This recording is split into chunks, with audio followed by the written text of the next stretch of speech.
Lucky Lefty podcast. The Onora boys in the building. Yes, sir. Brought to you by Onora Whiskey, OnoraWhiskey.com. That premium American whiskey, OnoraWhiskey.com. And if you drink, make sure you do so. Responsibly. You got to do it responsibly. CFB Nation presented by Twisted Twisted Tea. tea. Yeah, Hey, especially today. Let's go. hey, hey. Don't forget Apple Podcast, Spotify, audio edibles every day, man. Every flipping day. It's a Lucky Lefty podcast. You already know. We spin it different. Man, look, Left. I would like to say this. I know we have football to talk about, but man, I was flipping back and forth because Kansas and UConn gave us almost a classic at Fog Allen. Basketball, right? Man, and Yep. then the Big Ten conference season opened last night. Indiana handled Maryland, and then the Northwestern Wildcats gave Did the you see number. Harvard giving Indiana some issues at first? Oh, that was this weekend. Okay, yeah. Yeah, that was early. I think that was Sunday. They got that boy out. He over there cooking from Maryland. He Yeah, Harvard point guard, freshman. yeah, absolutely.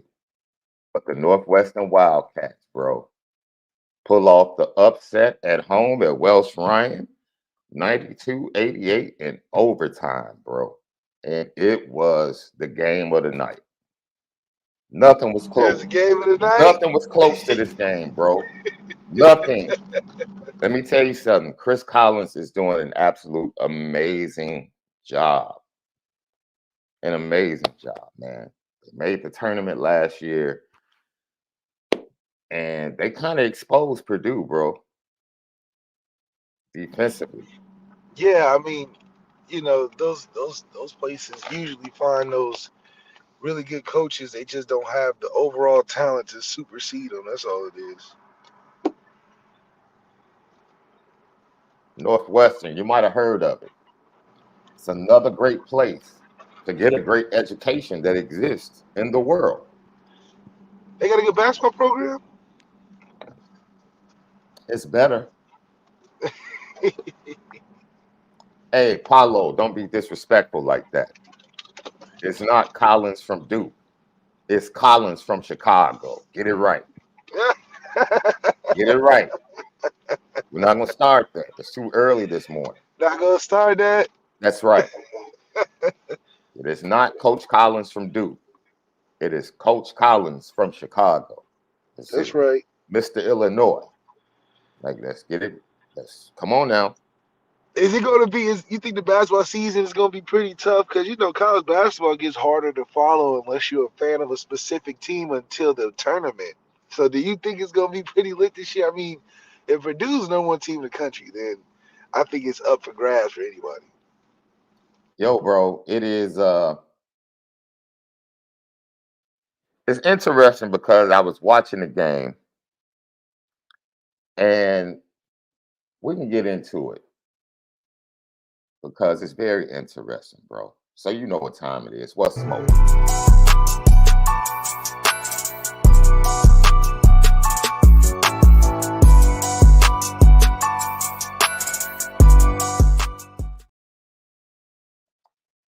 Left.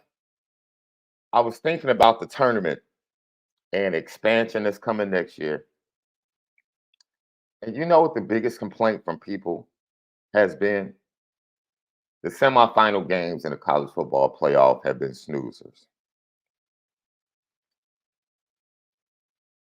You know what? That happens every year in the NCAA tournament. You have lower seeds advance, and then they get to the Elite Eight or the Final Four against really good teams, and they get smacked. It happens all the time. I've never seen a year where people try to yawn and get upset about the championship game last year as if TCU didn't smack Michigan in the semifinals. That's right. Yeah, That's like right. Forgot. that's why Florida State shouldn't get in this year. Look what happened to TCU. Oh, you mean the TCU team that smacked Michigan? Smacked him. See, what last year proved is that Georgia was just head and shoulders better than everybody. Yeah, Georgia was so much better that the playoff games you overlooked.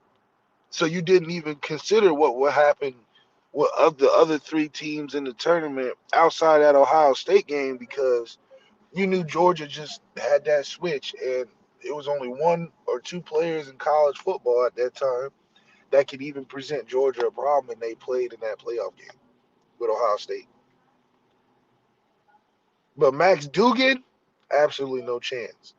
He And don't got enough quarterback skill what to made go against a Georgia, team like that. what made Ohio State dangerous was the same thing that allowed Alabama to beat Georgia in the SEC championship game.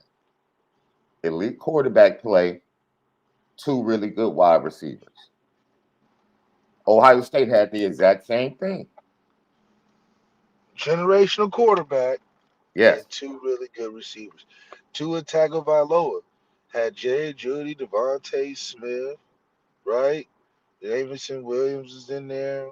You got Michi, and it felt like they could go toe to toe with Georgia as well. So it really takes for you to have that quarterback, the receivers, and even a decent O line. Because at the end of the day, Georgia's D line is just gonna get some sacks. That's just what it is. You're gonna have to live with the fact they gonna put you on the ground a couple times, but you're gonna have some availability because your secondary isn't everything that's cracked up to that the front seven is. Hmm.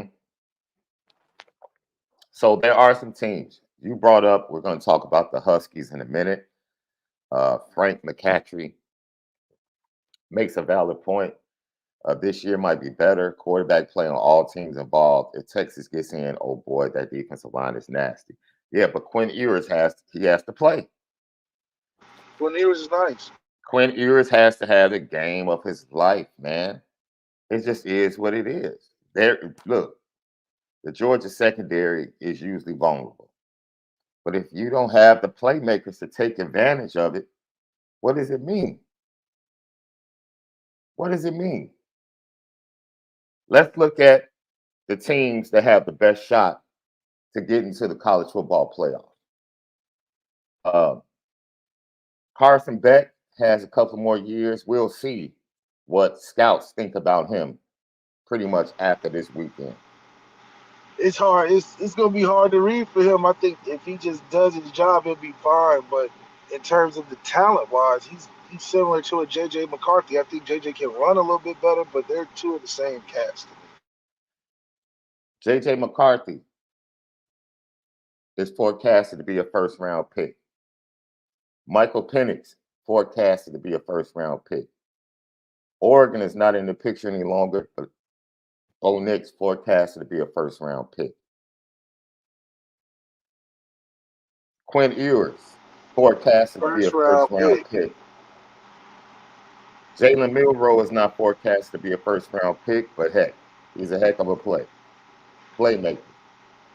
Jaden Daniels, first round pick projection. Yeah, Heisman candidate, right? Heisman candidate. Even though LSU is not in the picture. Ohio State is really the only team that still has a shot at the college football playoff that does not have elite quarterback play, Well, according to college people football could analysts. people could argue that Kyle McCord is elite for this year due to him winning the games he's won. So I mean, if you're gonna call JJ McCarthy elite, you gotta call Kyle McCord elite. Hey, I'm not about to argue with you, bro. I don't like either. So, I don't like either.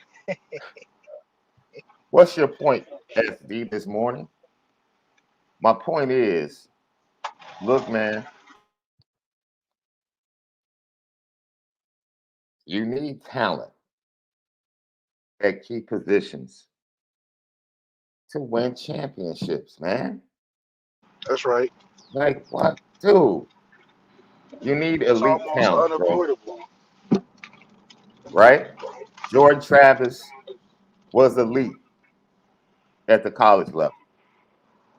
He had elite talent at the wide receiver position. I really don't think Florida State could have given Georgia an issue because I'm just not sure in Jordan Travis's pocket ability. Yeah, he's a little stiff in that pocket now. He's not a fluid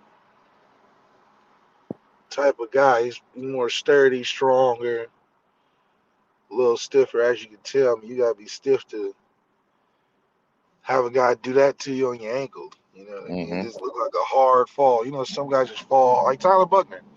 He just falls hard. You're like, damn, man.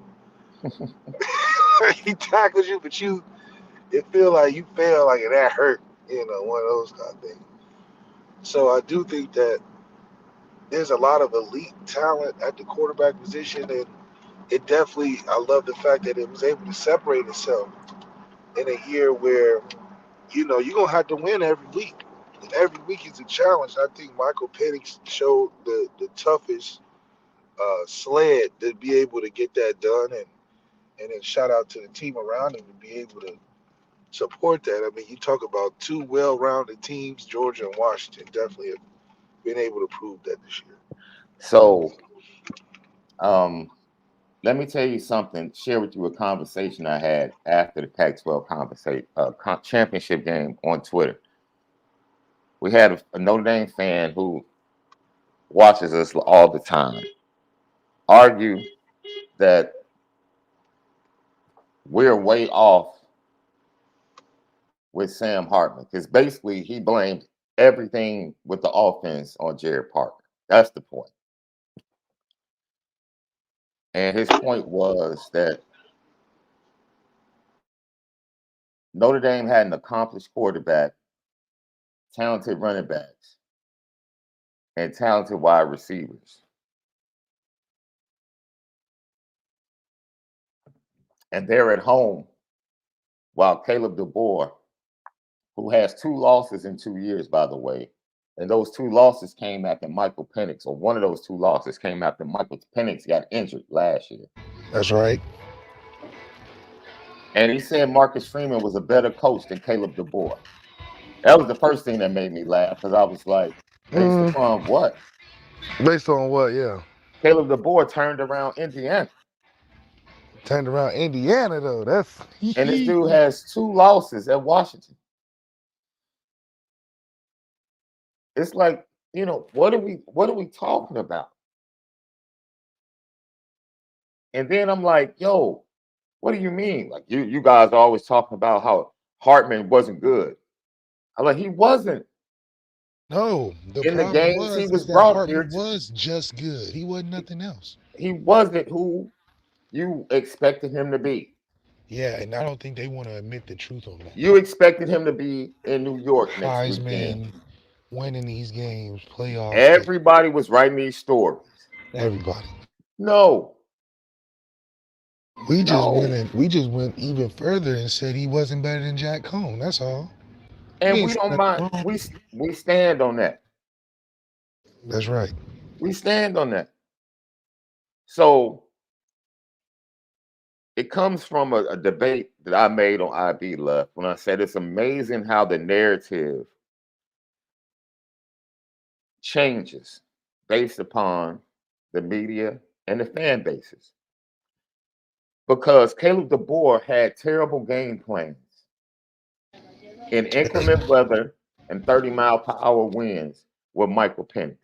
He didn't change anything. He didn't lean on the running game. He had Michael Penix in a 30-mile-per-hour wind throwing the ball 40 times. Just crazy. Crazy. And their offense was sputtering. 3 straight games. Everybody was asking, what's wrong with Michael Penix? Nobody was questioning Caleb DeBoer. Nobody. No, nobody. Hey, no, Caleb DeBoer made some awful decisions last night. Yeah, almost lost it Awful for play him. calling. Almost lost it for him, for And sure. almost lost the game and allowed Oregon to get back in the game. Just awful. Nobody's talking about that. Nobody. Nobody. The Washington defense saved Caleb DeBoer's butt 3 straight weeks. Nobody said a word about it. Nobody. So I don't care if he's a better play caller. Objectivity doesn't change based upon the person. Either the person did a bad job on that particular day or they didn't. Caleb DeBoer has been questionable as a play caller at the end of this season. He had questionable moments in the Pac-12 championship game. You know the difference, Left? You know the difference? His team found a way to win. Yes. And the dude, he has dudes. Yeah, I mean, you He got has dudes a on the he outside. he You doesn't got have dudes a at running back, quarterback. he Yeah, doesn't have a fourth round quarterback. Ladies and no. gentlemen, Sam Hartman is a fourth round quarterback. I don't care how many yards he's I don't. thrown Yeah, I for. don't care how many yards. He's a fourth round from a He's stature. a fourth Everything. round NFL quarterback. Michael Penix Jr. is a first round. And it just shows itself during the season. It's not us making this up. It's like look at how the season is going. He's a first round NFL quarterback. Rome Odunze is a first round NFL quarterback. Wide receiver. Who is the first round wide receiver that was on the roster for Notre Dame this year? Who? Can't name one. And we lost four of them. Who? We lost four of them. Can't name one. The McMillan kid was projected as a first round wide receiver before he got injured early this year. So he'll probably end up second round. When they needed a big third down conversion, they went to Oduze and they went to McMillan to close the game out. And Caleb DeBoer, so brilliant. You know how he ended the games, Left? You know how he ended Running the the game? football in that toss, Toss like you sweep should. left, toss sweep right.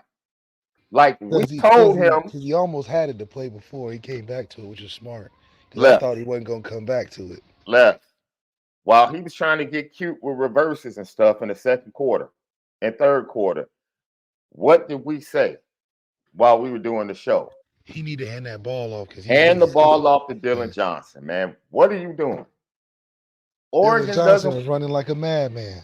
Oregon does not want that smoke, man. They are a finesse team. They don't want that smoke.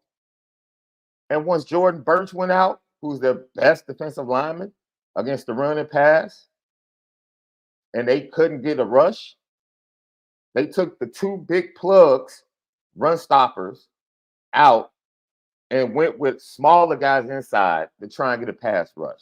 Dude, they were inviting Washington to run the ball. Yeah, they wanted Washington to run it. It is, come on, man. We have to, if you're going to be a true contender, the quarterback has to be a dude.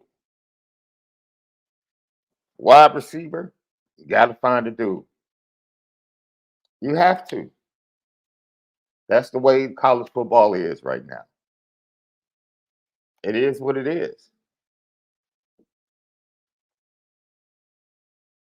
So, Yeah, as and dudes make it a questionable, lot easier, man, because dudes can save a bad coaching job because all it takes is one time to lose. So Washington this year just had fortunate. Everything that they've needed has been right there under their nose. Dan Lanning, my brother, you thought you was going to get off scot-free this morning? Absolutely not. Three Actually, timeouts, and you onside? What? but they're a gimmick team. They gonna beat you from gimmicks. Those you got me. You gonna hit me over the head. You done tricked me. You're one of those kind of guys. Man, look, bro.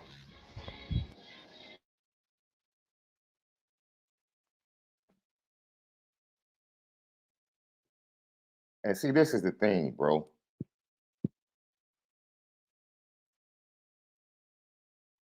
You know something that's overrated? Left What's overrated? scheme. Scheme is overrated. Let me tell you why. Okay. The greatest defenses in NFL history are known for playing one scheme. Tampa, they played cover two. The Chicago Bears, cover two. Chicago Bears of 85, 46. The Ravens, on their special, said we usually lined up and played 2 to 3 defenses all year. All year. What does that mean, Left? Scheme don't mean a damn thing. You know what means something? Having players, bro. Because when That's you have it. stud players, you can take the most simplistic scheme and be great. That's why scheme is overrated, bro. Scheme is overrated. Johnny Box triangle offense don't mean nothing without Michael Jordan, Scotty, Don't mean Shaq. nothing. It means nothing. Can't get nothing done either. Every other team that tried to run a triangle that didn't have those pieces, the offense stunk. It stunk. Georgia runs a very basic offense. Very basic. They just run crossing routes. They run screens, crossers. That's all they run because they have a young quarterback. Very simple. But you know what they have? Playmakers, difference makers.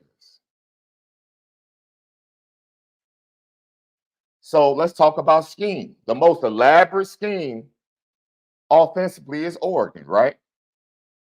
Yeah, elaborate gimmick. Okay. I keep calling they stuff a gimmick. I don't believe. How did Oregon had to actually face a physical team? It was tough. They were 0-2 this year, right? It was tough. It was tough. Because all the cute stuff didn't look effective. Because they were just getting tackled in the open field. And it looked like bad plays. It was like, man, what are you guys calling? Now, it's the difference between scheme and play calling.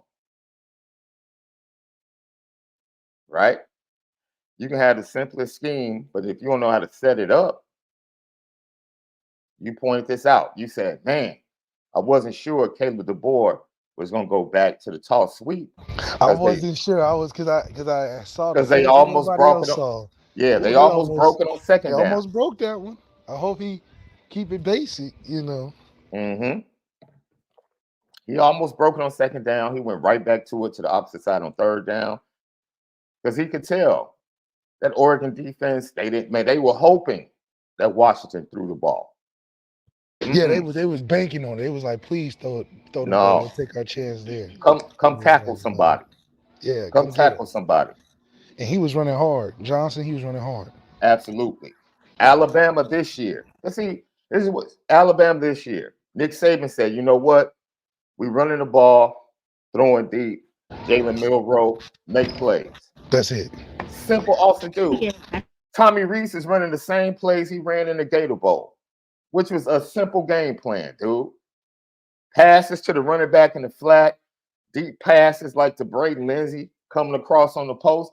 The same plays he ran in the Gator Bowl. Nothing exotic. You know what he has? He has a difference maker.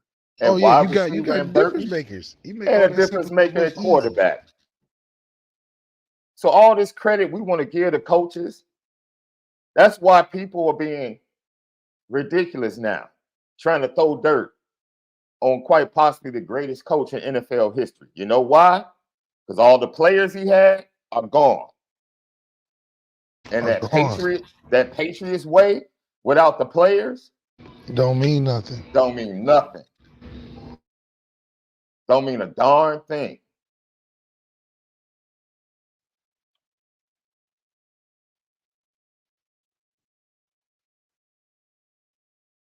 And that's why we see players moving the way they're moving in the transfer portal, because players recognize, yo, this stuff doesn't work without us.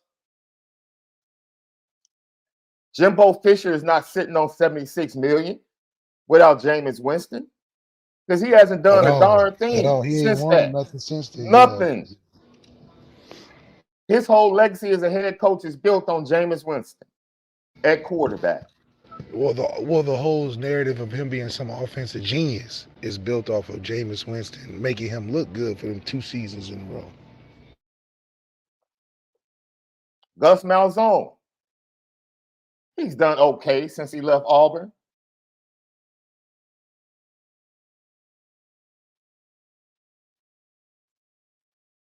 But Gus Malzahn had some dudes when they made it to the championship game. Who was Cam Newton's coach at Auburn, bro?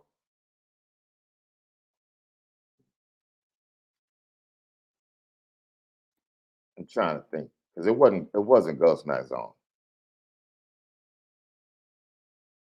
Oh, I Gene mean, Chizik. Marcus Freeman winning in an environment like this would make me believe he's a good coach. Yeah, Gene Chizik. Gene Chizik. Have you heard anything about Gene Chizik since Cam Newton left? Nah, he went to North Carolina, just couldn't get it right. That's when he had Mr. Right. Trubisky over there.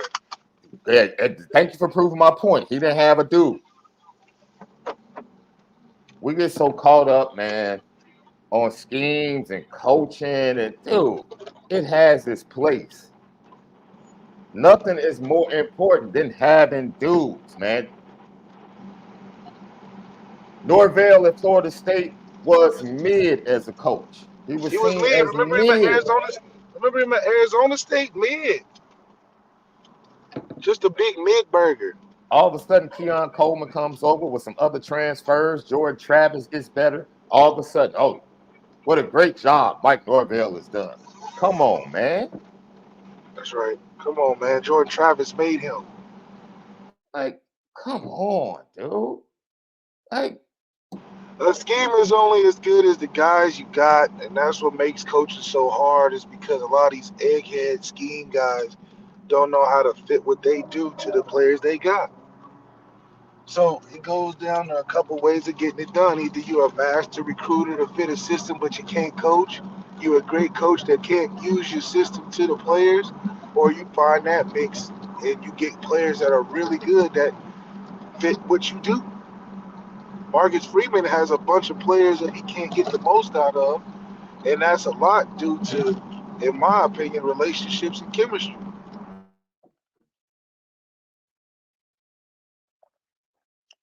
Coach Vic, dude, great point. Alabama, Jameson Williams goes down. Bryce Young was up Alcohol Creek with cuts, with razor cuts. Ohio State dominating Georgia. All of a sudden, Marvin Harrison Jr. gets hurt. What happened? Look how fast the game changed, though. What happened? So all this scheme stuff, dude, take away the players. Take away the great players from the greatest scheme and play calling, and watch how good he looks. He's going to look real questionable. Real questionable.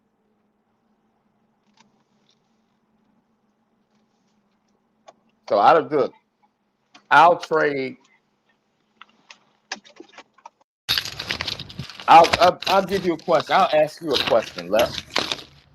LL Nation, good morning to you. Those that are joining us this morning, we're going to get into the matchups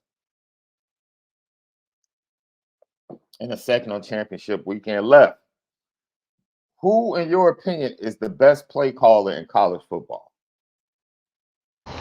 This year, the best play caller in college football? Yes. I'd have to say Liberty. Liberty and Coach Jay and Jamie Chadwell over there at Liberty, the way they get everybody involved, the way they have fun with their offense, they fun to watch, and they're consistent because they run the football, and then they got a quarterback that can make the throws when he needs to. I mean, it's a beautiful way of watching their offense make everything look easy with the different options in their run game. So Liberty has the best play calling, and I wish Notre Dame would use a little bit of it. My next question to you, Left, is who is the best skill position group from a team in college football? Running back, wide receiver, quarterback.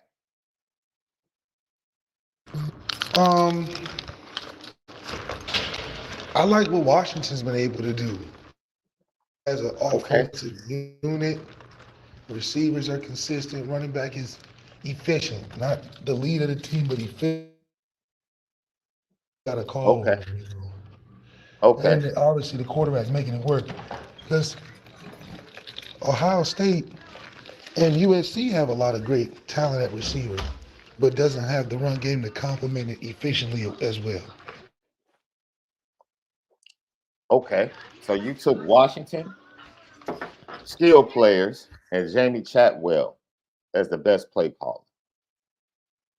Oh, it's undeniable because If you could bring one to South Bend, would you bring Jamie Chatwell or would you bring the Washington playmakers? I will bring the playmakers.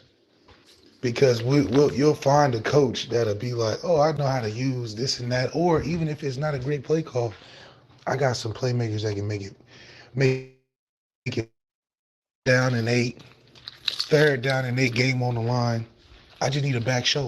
I don't need a scheme. I need a back shoulder. I need a tough first down run. And that's what playmakers. That's all I'm saying, man. And I would think most people would agree with you, Left.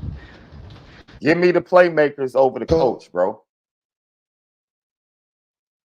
Give me the playmakers. All you know how many NBA coaches are just okay coaches? yeah, you saw yesterday Washington had a whole bunch of questionable calls late in the game. They went for the double reverse on 3rd and 1 instead of handing it vertically. They rolling out on 4th down instead of just running, being physical up front. Hmm. So coaching can definitely lose it for you for sure. Heck, he tried to lose it last night until he finally realized, like, oh snap, I guess my running back is kind of dominating this game. And it's smart to give my quarterback some help. Yeah, I'll do that. I'll give my quarterback, who pretty much dropped dimes all the first half, I'll give him some help. What a novel, simple idea. Turn around and hand the ball off and dominate the line of scrimmage. Simple football. So that was interesting. And then I learned on Twitter last night that Marcus Freeman hated Chancey Stuckey, which I never knew. I was like, wow, this is news to me. This is it's laughable. If you have a question, GTB, get to the bag, let us know. All right, Les, what's your thoughts on this? Yes, sir. What's your thoughts on this Big Ten championship, man? Big Ten championship, man. I honestly don't even want to watch it. Iowa, not impressed. But also, the Big Ten championship is one team has a lot to lose, another team has nothing to gain, really. So the stakes in the Big Ten championship always are underwhelming.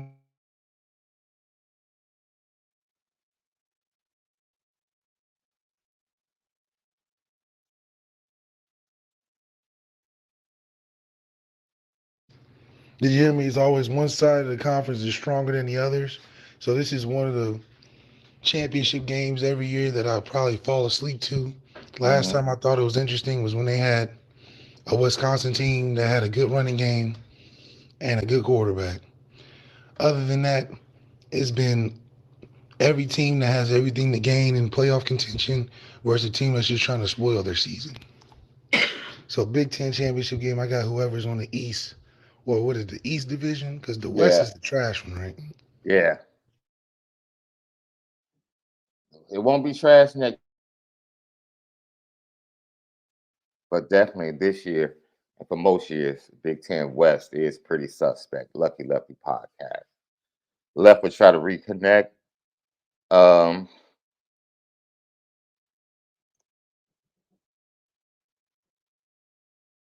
Iowa can stop the run.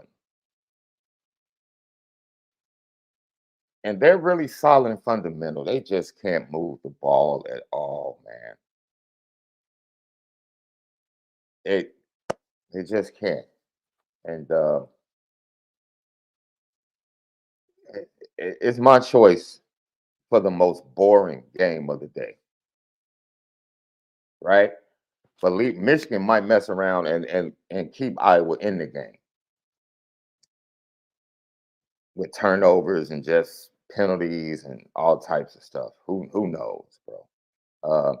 Shout out to Sean Crawford, man, who does an incredible job. He had Benjamin Morrison on his podcast, Varsity House, this week, and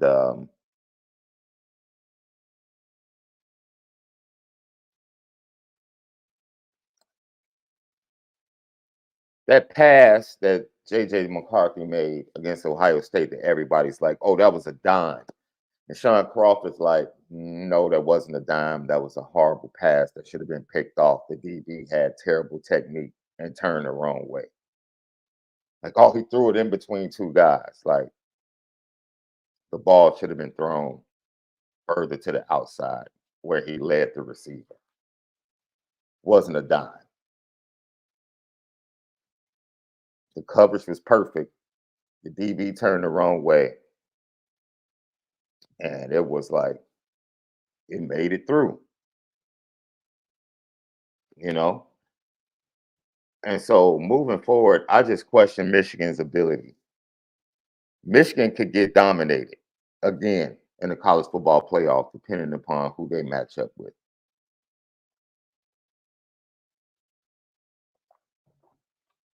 Right? Because you're facing if they face Washington, Washington is a team that has played man to man and combo coverages against Oregon and their quick, fast receivers twice and came away with victories. The Michigan passing game doesn't impress me. And if Washington can find a way to shut down the Michigan run, like TCU did last year, and put the game in the hands of J.J. McCarthy, because I think the Washington would definitely give the Michigan defense issues with their wide receivers and Dylan Johnson. It would be the best offense Michigan has faced all year, coming off a month of preparation. That would be interesting.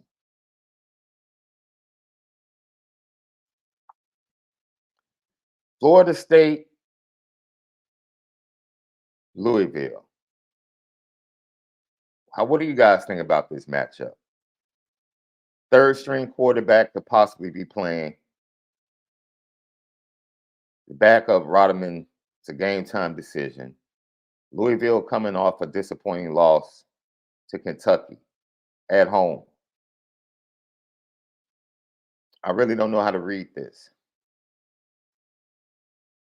Preparation, Brom, great play caller, great use of talent.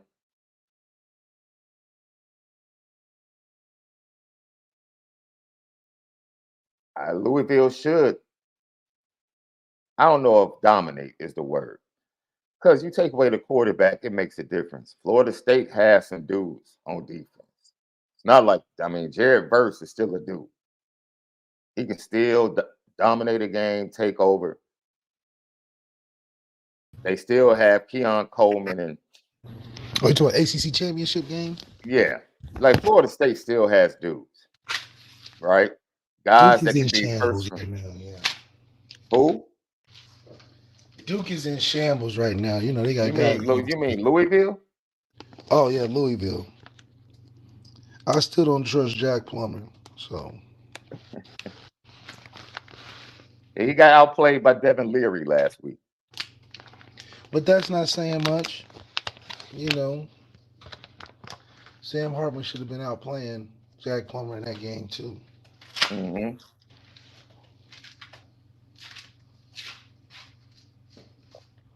Yeah. But the game to watch, obviously, is the SEC championship. And the Pac-12 was the other biggest one. Other than that, I mean, I think the SEC championship game is going to be a good game. I just don't think Alabama has the formula to beat Georgia. The passing game is not what it needs to be. Jalen Milroe is going to be frustrating to watch all day. Oh, absolutely. He's He's going to be definitely going to frustrating make to watch all plays. day. It's He's going Kelly to make Bryant, plays. Clemson, 2016, when Clemson went against Alabama, and it's just Clemson just had no chance in the game, even though they were 15-1 at that point. But you could tell there was just another level that Clemson needed at that time. And they just got lucky and ran into Trevor Lawrence to beat that field.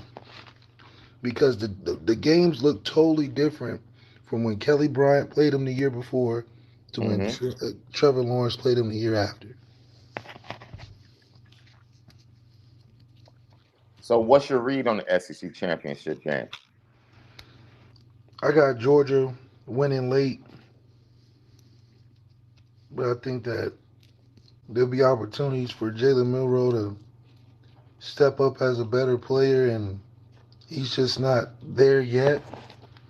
So it's going to be more misses than makes. But, Nick Saban always finds a way to keep in games. So I just know that Tommy doesn't have any, he don't got it in him. He's not a Todd Monken. So if it starts getting hard, expect Tommy to start panicking. That's all I'm saying. Mm. But, all this is easy to say because Georgia's one of the best teams in the country. So you got to be perfect. So we're just basically saying Alabama's got to play a perfect game offensively. I just don't see it happening with a young Jalen Milroe. Yeah. Frank McCaffrey, I see what you're saying. See, you do realize that Georgia got the starting left tackle and the starting center back. See, this is what's impressive about Georgia. All year, people have said, well, they're not as good as they were the last 2 years. Oh, this is the 3-game stretch that's going to prove Georgia hasn't played anybody. Now we're about to see what they're made of. And Georgia promptly goes out and smacks everybody. Smacks him. Smacks them. Like, not Smacks even them. close. Like, dude, this is Georgia, Alabama, dude. This is, dude, 2 great coaches, 2 great programs. This could go either way. Yeah, it's going either way. This can't go either way. But you feel the edge But for once Georgia is like again, you felt for Alabama. if you think Alabama has the passing attack to take advantage of Georgia, No. I don't know what else to tell you. So, yes, the Alabama defense better show up. But this is my question.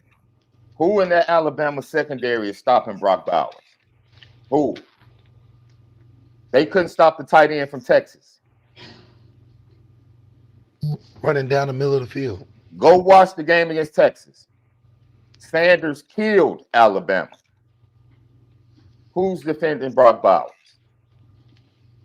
Like Left said, when the game gets tight and it's in the 3rd and 4th quarter, who's defending Brock Bowers?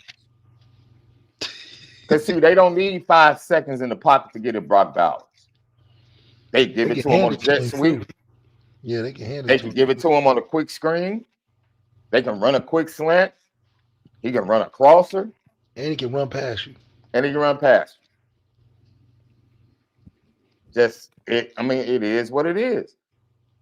4th down situation against Ohio State last year in the semifinals. Who did they go to? It was easy. They didn't even make it, Dude, wait a minute. He said Caleb Downs, bro, is your answer? Caleb Downs getting cooked by Texas. Caleb Downs got cooked by Texas. Cooked. Big play touchdowns. Xavier Worthy, post, all type of shit. Come on, man. Frank, you got to be better than that. Caleb Downs they are not about to leave Caleb Downs man-to-man on Brock Bowers. the Alabama coaching staff is not that silly. I don't remember Brock Bowers was catching double team touchdown runs and catches on them years ago.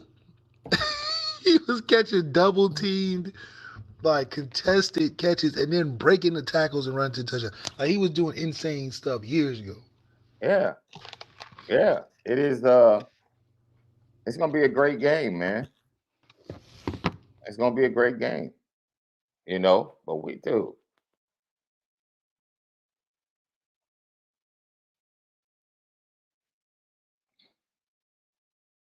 I don't care what Caleb Downs is going to be.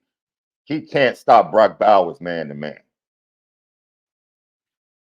If Sanders from Texas baked him, you need to be a little bit more realistic about what he can do now as a freshman. Matter of fact, I saw him get baked by LSU until Jaden Daniels got hurt. LSU was baking the Alabama defense, going blow for blow with Jalen Milroe. So let's not act like Alabama's secondary is like lockdown. That Speaking of Jaden Daniels, left before we get to the next game, um, what's your read? Which is Texas, Oklahoma State. What's your read on the Heisman race after last night? Well, I'm biased. I think Penix definitely deserves it. The Pac-12 was the hardest conference week to week, in my opinion, and for them to run the table and to win the close games and have the moments they did, and the most complete team outside of Georgia that they have, it's Mm-hmm. a no-brainer. Nobody expected them to do this well. They expected it to be a USC or a Colorado or Oregon, but they were able to stay consistent all season, and Michael Penix has been there from the beginning. So I think that is one of the storybook seasons. I think they're better than what TCU was on a run with last year. I think they actually pose a threat to a Georgia the same way Ohio State did last Mm-hmm. year. So if any team is going to have something to say about Georgia, well, at least their offense versus Georgia's defense, it's Washington. It's what's amazing to me, left. This I think it's going to end up being a really close race between Jaden Daniels and Michael Penix Jr. And now it comes down to the debate of who was the best player in college football and who was the best player on the best team in college football. That's right. Yeah, Jaden Daniels is not going to win by default of his team.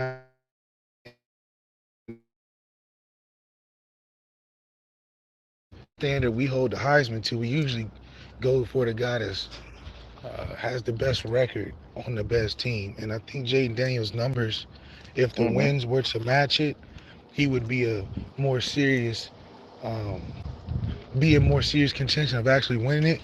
But Jaden Daniels, from just a number standpoint, deserves to be in New York.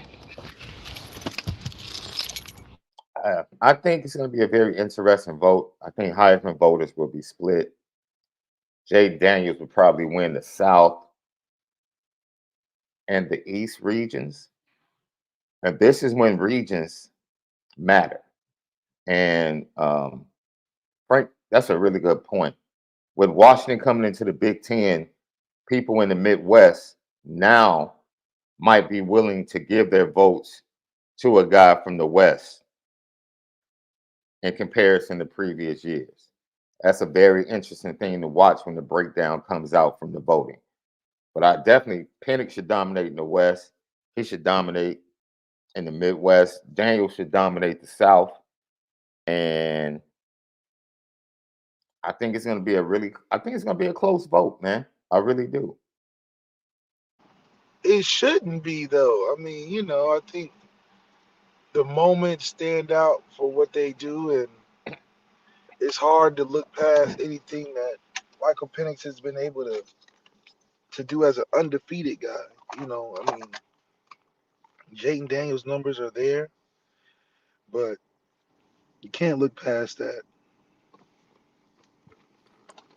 Don't forget to go to Lucky Lefty Podcast for our fan survey of the 2023 regular season. The poll is up now. What are your feelings about the 2023 regular season, Notre Dame fans? Are you highly satisfied, disappointed, highly disappointed, or is it what you expected? Once again, what are your feelings about the 2023 regular season? Are you highly satisfied, disappointed, highly disappointed, or did things go as you expected? Go vote right now at the Lucky Lefty Podcast page on YouTube.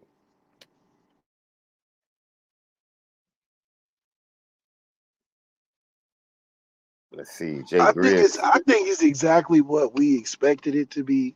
Mm, The everything was set up in front of us to control our own fate, and the people we put in positions, we knew what they talent level was. We were just hoping that the pieces around it would elevate the play of that position, and it just wasn't enough talent to overcome that. And I think being good just isn't good enough for what our expectations was as a fan base, and we end up getting exactly what I believed we would in the beginning of the season, hmm and and that's because we based it off, in my opinion, the right way to look at it. It was a 3-game schedule that we hired a hired gun for. We believe that he may not have the talent to solo beat them by themselves, but we believe we had the pieces around it to make it close to get to a last possession game, and we were hoping the experience would override what we lacked from the position, and it just what we wasn't what we hoped for, but we saw where the ceiling was for the guy that we asked to come do such a challenge. Now, moving forward, I don't think the challenge is as big. I don't think the challenge is as big in the regular season moving forward because of the 2-season type of setup. So it development is even more important, especially getting ready to try to put yourself in that last college football playoffs. It's interesting, Left, because someone said if Notre Dame had gone undefeated this year, they would still be struggling to get in the college football playoff. It is a crowded room, but Notre Dame undefeated makes it into the college football We're in playoff. there. We're in there easy. We're in there easy. Just from a We business standpoint. Yeah, we in there with Georgia, and there's who else is in there outside of us too. That's the thing Michigan, about Notre Dame. All we need to do is just do our part. yeah, We're not like a Liberty that's got to win and hope other people lose, or a team that we got to buy votes to get in and convince people. If we do our part, we're in there. It's that simple. Because they're not gonna keep us out with an undefeated season. Period. yeah, yeah. Shout out to Liberty, their win over New Mexico State. Um, they pretty much deserve to be in an NY6, in your opinion, Left? Yeah, when you talk about one of the more exciting teams in college football to be so consistent and they're really good as a team, both sides of the football are uh, completely well organized. Guys are on the same page. Everybody's having a season they probably wanted, and it shows. They having fun out there and they putting up points. So from a business standpoint, and even being there at their game, I mean, they really love Liberty football. They run their games like a professional stadium. They even got the concession stand smell right. You know how when that concession stand smell right and you don't even know where the concession is, but you smell it around the building. Yeah, yeah, You smell it around the stadium, like, oh, I really got the vibes here. They had people that you had to talk to walk you to your seat. I'm like, this ain't no this ain't an SEC school. right. They do it right over there, man. Liberty does it right. So their fan base is all the way invested, deserve a New Year's Six bowl because they gonna show up. It ain't gonna be like us where if we playing a halfway team that we feel like we can beat, we just going for the festivities and vacation. But Liberty football gonna show up to that game. So they got all the right things and they made up of all the right stuff this year. They deserve to get a chance in there against a good team. I don't want to see them go against no middle of the road team. Give them against a team that nobody thinks they're gonna win. I guarantee you, is gonna go to the final snap. And shout out to, it was good to see Jerry Kill, head coach for New Mexico State, who pretty much established the Northern Illinois Husky program his time there. Jerry Kill did a fantastic job establishing Northern Illinois, and Northern Illinois has been able to build upon that since he left to go take, I think he left to go take the Minnesota job. And then unfortunately, things didn't go as well in Minnesota, but he rebuilt that New Mexico State program and got a huge win on the road at Auburn. So tip of the cap to Jerry Kill. They put up an excellent fight against Liberty on the road. Just wasn't able to get it done. Wasn't able to get it done. That's right. But New Mexico State has been a scrappy team all season. So for them to be New Mexico State, they definitely changed some heads this year. What is your take on this Texas-Oklahoma State game? Like Oklahoma State, man, they beat Oklahoma. They had some really big wins. Ollie Gordon on the Doak Walker semifinalist list, who just went on a rampage after the first 3 games. Texas, Oklahoma State, 2 offensive minds at head coach. Texas is just such a talented team. They're so talented, but they just never seem to maximize the talent. Yeah, they never seem to get quite the Alabama production that you would expect from a program that has all the history and then some, all the history, all the money, all the resources. Definitely doesn't. To me, Texas and Tennessee are the same type of team. They have the makeup of a juggernaut, but just doesn't have that inner part that makes them that dog. Everything on the exterior looks good, from quarterback to defensive back. But when it comes down to when the game matters, they don't have that game-changing dog like previous teams have had. Clemson has had Deshaun and Trevor Lawrence. Alabama's had Jalen Hurts and Tua and Devontae Smith, guys that you can just name off the top. Will Anderson. Texas doesn't have a Will Anderson. Texas got a good defense. Like Tennessee got a good defense. But they don't got a Bryce Shawn. They don't got a Will Anderson. They don't got that one player. And Notre Dame doesn't have a couple of those one players. But we're a good team. Yeah. And that's just the missing piece. That's just the missing piece. I think Texas wins this game late, but Texas will keep Oklahoma State in the game.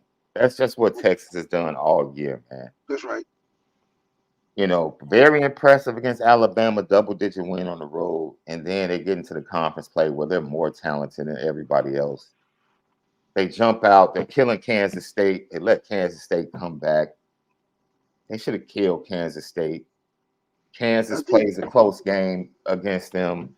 It's like, dude, these are teams that they're so much better than, and they just can't find a way to shut the door and dominate teams. But I do think Texas late game coaching is better than Oklahoma State. I trust Steve Sarkisian with the ball in his hands the last couple possessions than I would Oklahoma State. But Oklahoma State is a team that'll lose it when you least need it. But that's the Big 12 in general for basketball and football. You can't bet on Kansas going into no 64 March Madness playoff bracket. They might lose second round consistently. It's the years you don't bet on them, they go all the way. So it's gonna come down to who wants it more, and I think Texas wants it more because they're trending more up than just what Oklahoma State is. Eric Spadell gives us a super chat left. He says, I think this has been one of the most, Sean's keyword, dysfunctional seasons I've ever seen, and I'm tired of wasting potential winning seasons. Eric, I feel you, bro. I feel you. Hey, the season was definitely there for the taking.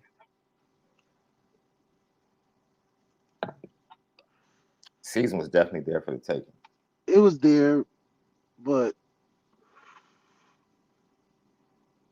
we didn't answer the key questions we needed to. No. The key questions we needed to answer was who is the go-to guy when the game get tight, when we can't just give it to all five of our running backs. Yeah. And we didn't have an answer for that. We started throwing true freshmen in there, tight ends. We started handing the ball off in third and long situations. Mm-hmm. To me, that's not good football. But when you watch these top teams, it's no question who they're going to. The best team in the country in Georgia, third down is Brock Bauer down. And you got to defend whether he's going to run it, catch it, screen it. But you know on third down it's going to. And they're not hiding it. We didn't have a player like that. We had a player that could run the football tough, Yeah. but that's a very one-dimensional way of going to your best player on third down. Yeah. We were caught in too many situations where Sam got the ball on fourth and third down running around. How is that? How is that possible? How is Sam running on fourth down twice in the Ohio State game? Fourth and one, Sam got the ball both times. Why? Why? Fourth down and one, it's got to go to your best player every time. I don't care if the Mm-hmm. defense knows it or not.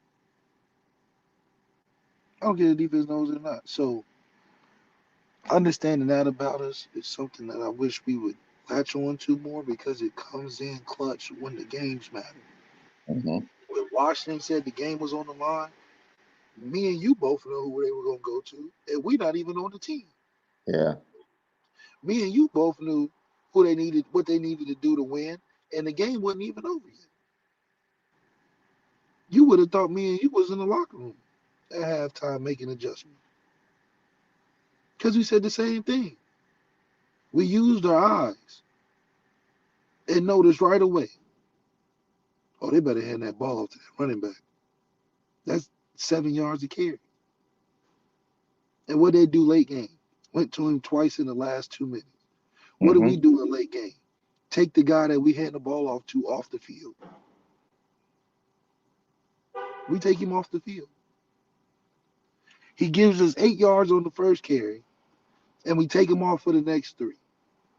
Washington tosses it to him left, runs another play, and tosses it to him right in the clutch. That's the difference. Simple. They do what it takes to win, and we make it too hard because they don't know and don't believe in the players to make the plays. Period. Jared Parker didn't trust Audric Estime to win that game against Ohio State. He trusted Sam Hartman. People are caping for a quarterback left that the head coach said got spooked at Clemson, bro. That's what we're doing. We're riding for a quarterback that got spooked Yeah, as a fifth-year player. Oh, he's an accomplished quarterback. He got spooked at Clemson. What? and it's and Really? it's it wasn't Halloween. There wasn't no ghosts out, no demons and goblins out there. You 50 games in, it ain't nothing spooky you. I want to hear that. You got a better O line than you ever had.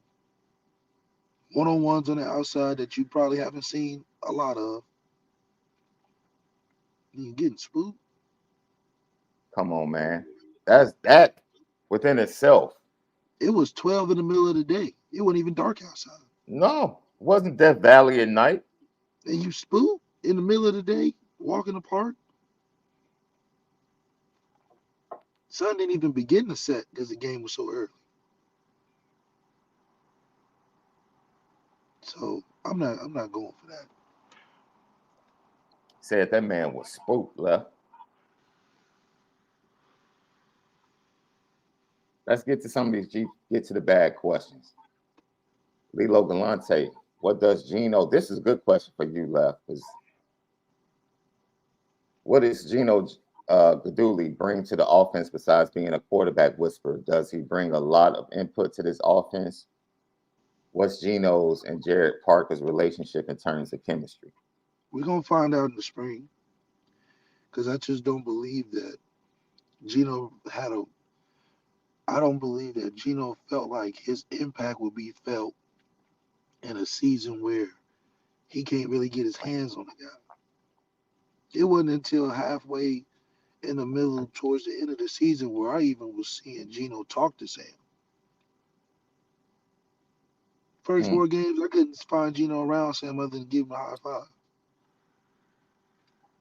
I think, like I said all the time, Gino's check will start being counted this spring because we're gonna have to see what Kenny, Benji, and Steve have been working on with you. How much are you really getting Sam better that's 50 games in, doesn't know the offense just like you don't know it as well?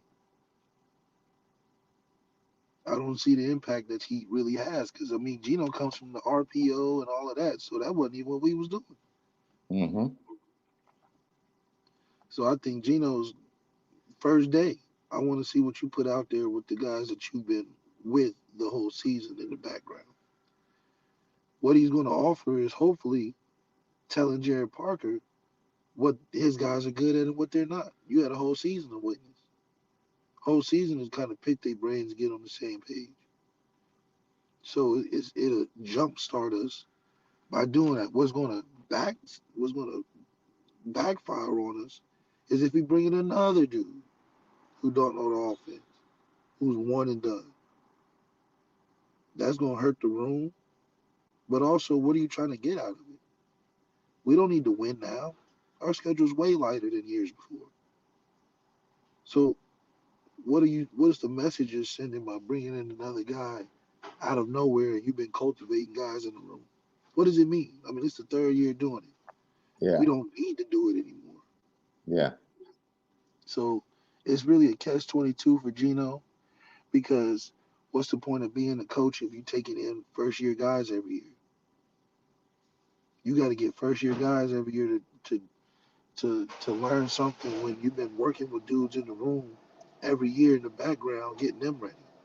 So what are you gonna go back and tell those dudes in the room? Well, I know I told you we're gonna get you ready for next year, but I'm gonna have to start over with a fresh new guy. I mean, what is this? An internship or playing quarterback? yeah, yeah. I will So say Marcus, this. One of the values for Gino Gaduli is Deuce Knight. Every time Deuce Knight came to Notre Dame, the main person around him was Gino Gaduli. the problem is Deuce Knight got eyes. Deuce Knight gonna start asking some questions. He's like, all right, now I know you rock with me, Coach G, but I haven't seen nobody in that room really play for real. So All I've it, seen the last 2 seasons, y'all taking hired help. Now, unless you clearing the decks for me, I know them dudes in the room got something to say, and they want to play too. mm, So yeah, you showing love and all that, but man, I'm gonna get there, and then what? You gonna bring another dude in? yeah, Because I know Marcus Freeman not trusting no true freshmen, because I haven't seen it before. it's funny because we'll get to it. We'll get to it. Some other stuff coming up you know, the conspiracy theories that are out there. Like I said, now, one of the stories, I guess, is that Marcus Freeman always hated Chancey stuff, which is laughable. Jay Grizz with a GTB. If Notre Dame beats Ohio State in Louisville, does Chancey Stuckey, AK Gilly the Kid? That's funny. Yeah, that's funny. That's right. That's funny right there. That's funny. Gilly the Kid get fired. I mean, I mean, they could have beaten Louisville and Ohio State without the receiver production still. if they make the defensive stop, they beat Ohio State. That still has zero to do with the lack of offense and production at wide receiver. Yeah, I Louisville, think winning would only prolong what we probably would have done at yeah. some point. I just think the losing made it easier to point out transition because now it's like, well, it's one thing to find a way to win, but then if the way we're winning is very lopsided in production, then we got to go to what's causing that, and somebody got to be the scapegoat because these hmm kids are gonna leave if they got less than 500 yards and they've been there for 2 years in a row.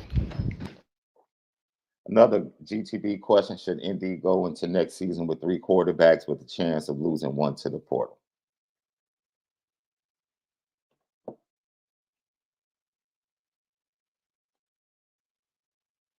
What's Based the question upon, again? well, I'll answer it.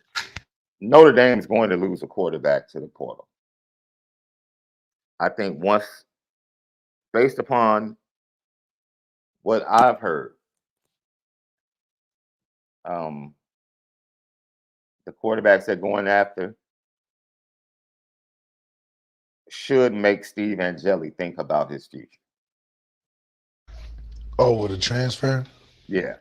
I mean, he should. I mean, what else can the man do? The man damn near went 10 for 10 in his opportunities and a couple touchdowns. His confidence is like, man, his confidence is riding on this transfer. Because at some point, you got to think, is it me? Yeah. That you getting these guys, and now you bringing in a guy we just beat to do what? We just beat him. And I was here So, all the time. defensive back Ryan Barnes has just entered the transfer portal. I knew that was Um, coming. I think this was his year to see if he was going to get love. I would like to thank the university. And it's funny how the first people he thanked was the University of Notre Dame and not Coach Stuckey. Interesting, or Coach Mickens. That's interesting, isn't it, Left? That's right. Thank the University of Notre Dame for the past few years of my life. All the things I've learned and experienced will forever be a part of who I am and who I will grow to be. Thank you to the Notre Dame coaching staff, faculty, and fans for welcoming me into the Irish family and continuing to support me throughout my time here. The love that I have for my teammates will continue with me for the rest of my life, and I couldn't be more thankful for that. With that being said, I will be entering my name into the transfer portal. I will always love the Irish, and I'm excited for the new opportunities. Go Irish and love thee. A young man that didn't whine, didn't complain, was behind young kids that came into the program, worked his tail off, set himself up for his degree, and he was willing to do that because his coach was who? Mike Mickens.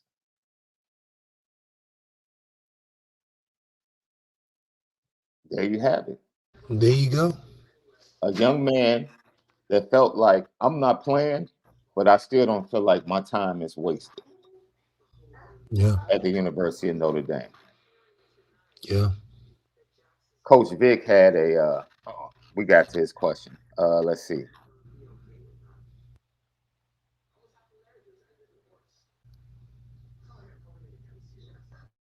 I don't know. Enigma says transfer portal quarterbacks come in and Steve leaves. So when is Notre Dame going to get off the quarterback transfer portal carousel? That's up to Marcus Freeman to decide when he's going to start trusting the guys in his program. I think dysfunction causes some confusion, and the confusion is thinking that we're going to be so much better with a 1 year guy that everybody believes is a top quarterback in the country. But at the end of the day, if you believed you had the talent that you recruited in that room, you know that all it takes is just some development and some good resources and pieces and coaching, and you got it right where you have it. So I think, you go all around the world to find an offensive coordinator. I think that's the right move. But you don't have to go all around the world to find your quarterback because it's right in the in house. We just did it with the coach instead of the quarterback.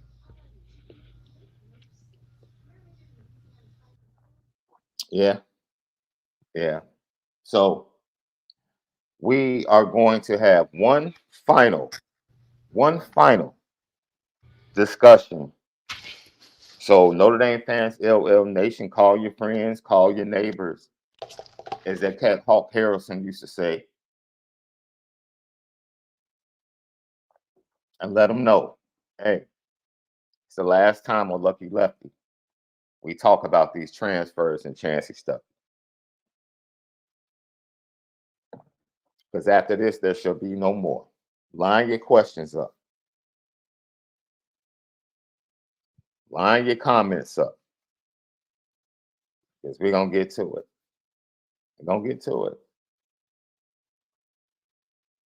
Ultimately left, before we get to that, who is going to be the final four teams that stand after this weekend, in your opinion?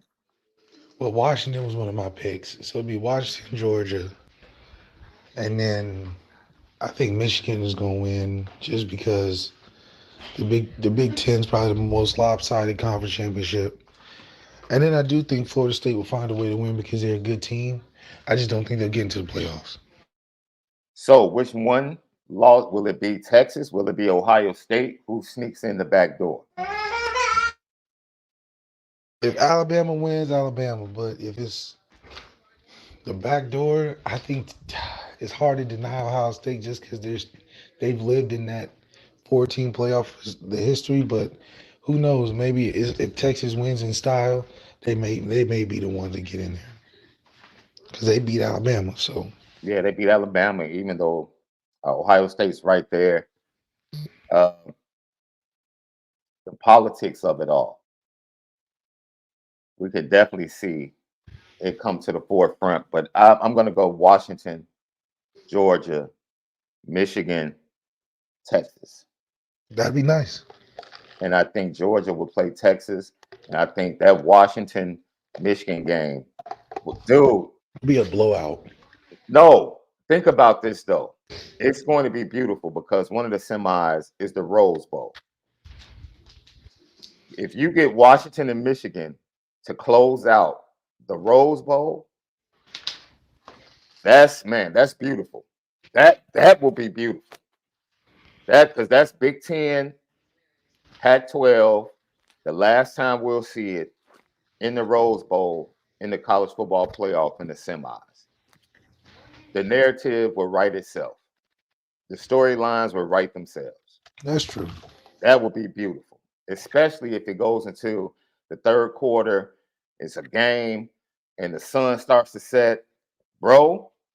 That is going to be some beautiful stuff around the new year if it plays out that way. I hear that. Mm. P Dub, if Texas, Michigan, Bama, and Florida State wins, who gets left out? Florida State because they have no chance without a quarterback. Yeah, especially if they're down to that third string. And Uh, they should just be honest and say it because nobody wants to watch a third string hmm go against a Georgia defense. Like that's a waste of a first game. Yeah, yeah, yeah. I understand. I understand. It is.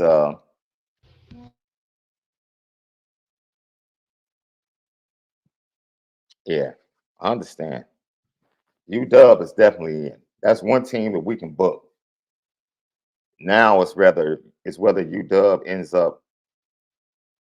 I don't think you. Well, I'll say this. I think UW should be the number one seed if Georgia loses. That's just my, after the gauntlet they just ran at the end of the Pac-12 season and beating Oregon twice. Washington should be the number one seed if Georgia loses. That's my opinion. Because Michigan is really only beating one team, and that's Ohio State, in my opinion. That's true. Washington has been more impressive to me than Michigan. Yeah. They have. So, Washington should be locked in as the number one seed, at worst the number two seed with that win last night. Michigan should be playing for the number three seed or the number two seed, and that's based upon the Georgia-Alabama matchup. If Alabama gets in, Alabama will probably get in as the number four seed. And people talking about Alabama, if they beat Georgia, they should be a top two seed. Stop. Stop. Stop it.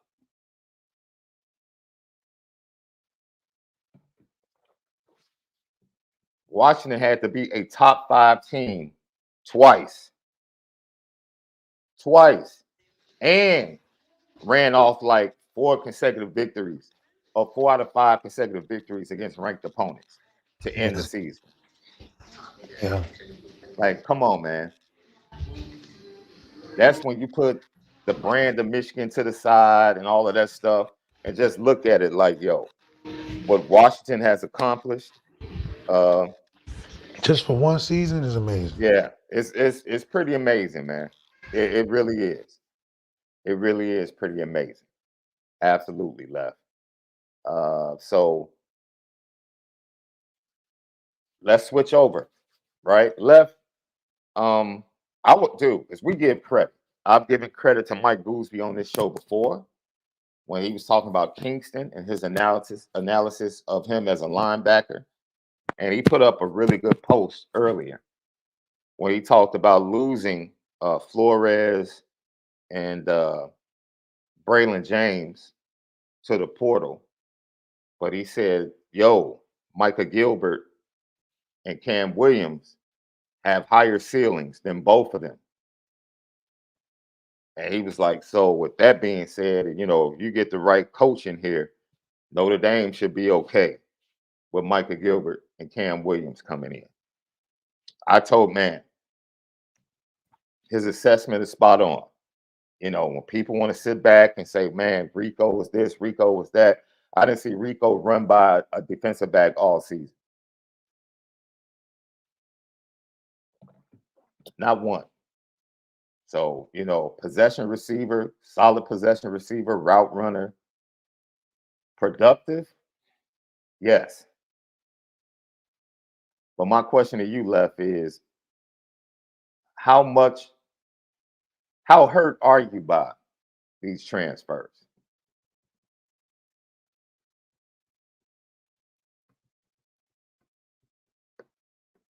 I don't know if Left can hear us. But hey, Notre Dame fans, the Tobias one hurts. Yeah. It hurts because we know if he comes out and balls out, rightfully so, it's just like what will we? It would only make glaring showing that our opportunity for development isn't there or something isn't working. Yeah, I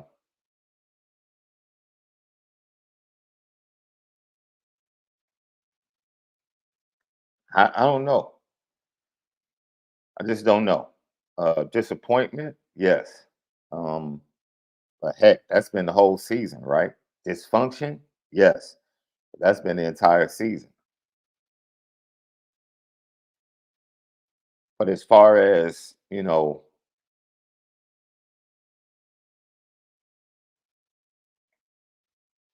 I dude, tight end, a tight look, Holden Stays, I like Holden Stays, right? We talked about this. Holden Stays might have been the fourth most athletic tight end in the tight end room. Yeah. Cooper Flanagan runs better. Eli Raridon might be the best blocker. in the room. Mitchell comes back. I expect him to be good. And Jack Larson has the best hands at the position that I've seen in this entire 24 class. And the best football name in the class. So Jack Larson. you can definitely hear that coming over the PA at Notre Dame Stadium. Reception by Jack Larson for Larson, 15 yeah. yards. Jack. Yeah. Oh, yeah. That sounds like it fits perfectly coming across the PA at Notre Dame Stadium. So I just don't feel like, from a roster standpoint, Notre Dame has taken like a furious blow. Tobias, because Tobias was your only receiver that could average 20 yards of reception, which is what he did this year. Yeah, I Like, think we he's lost that a guy. lot of, honestly, we lost a lot of dead weight that we thought could be more useful. We just didn't find a way to use it. I Yeah. think it got rid of, if anything, a lot of anxiety of thinking that we have something more than what is showing. So if anything, we clean and slate and trying to build in something that has the right and necessary things in it. I mean, you got a couple of seniors that are on their way out, hungry to, you know, hungry for a leader, hungry for some consistency. Then you got a good receiver class coming in, hopefully that's still intact, that you can do some things with, that love the program and the culture. And then you got a wide open area to bring in a bunch of guys in the transfer portal that want the opportunity to really put their name in something serious. And I think it's probably one of the better opportunities in the country because of our schedule, who we are, working with uh, working with a quarterback that whoever we put in there, we're going to have an opportunity to really throw the football. With Yeah. no Aldrich, it will be interesting to see how we force feed the ball in what direction. Yeah. I think Because Notre Dame. because are you going to give Jeremiah Love Aldrich carries? I doubt it. Mm-mm. Doubt it. It is. It is. I think this was over on the message board at IB. They have already set up the plan for next year. It will be a 1A, 1B Jadarian Price, Jeremiah Love. Like that, they're both going to get 15 carries. And I want to I'm see. not, I want to I'm see not, Aeneas Williams in there too. say again. I want to see Aeneas Williams in there too. Well, but Aeneas Williams has to battle Keidron Young. I Oh yeah, you mean, got about yeah. That's another one. so I mean, he's gonna have to win that battle. That's So is Jabron Payne in there? What are we talking about? man. Jabron Payne might have to make a business decision, dog. I'm just saying, man. hey, hey, hey. Oh my goodness, Sean. We're keeping it a buck here. There's some business decisions that might need to be made this spring. But no,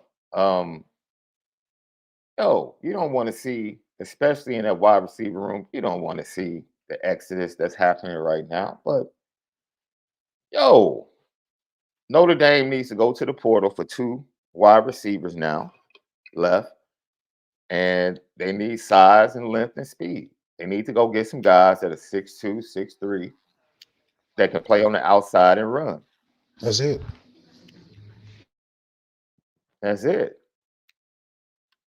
right? And when you look at this situation, Tobias made a business decision. That's all it was. Because he knows he got a lot of value in that portal. Yeah, Some guys are going because they have to. Some guys are going because they know that it's going to be better for them. yes, yes, Tobias just knows. He's like, it's just a matter of time. I'm gonna land in a spot where they throw me the ball at least 10 targets a game. Something's yeah, gonna happen out of that. yeah, yeah. That's So just a minimum. yeah, so if you add the 2 studs that are coming in 24. And then you get two really good wide receivers on the outside. Dude, you all Jordan Faison on the inside, Jaden Greathouse on the inside, KK Smith on the inside. You get Deion Cozy coming back. You get Jaden Thomas, who can now go back to the inside, which is his strength. That wide receiver room is looking pretty good. Yeah, it Looking is. pretty good. Despite the losses, it's looking pretty good. Like I said, the one loss that hurts the most to me is Tobias Merriweather, because it's evident what he could do, despite certain disappointments about his game and his development. The dude averaged 20 yards a catch. Like, you don't just do that. The man averaged 20 yards a catch.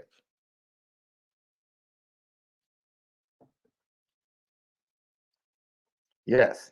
And Brian Roberts and I talked about this last night, Left. I said a player to watch, Notre Dame fans, would be the number one wide receiver from Liberty, who entered the portal. This is a great point, C-Mac. The Liberty wide receiver who declared for the portal last night after the New Mexico State game. Absolutely. And I said both teams have talent at wide receiver, and I expected that some of their players would enter the portal. So Notre Dame is actually they prefer to have 5 quarterbacks during the spring, and that's what they had this year.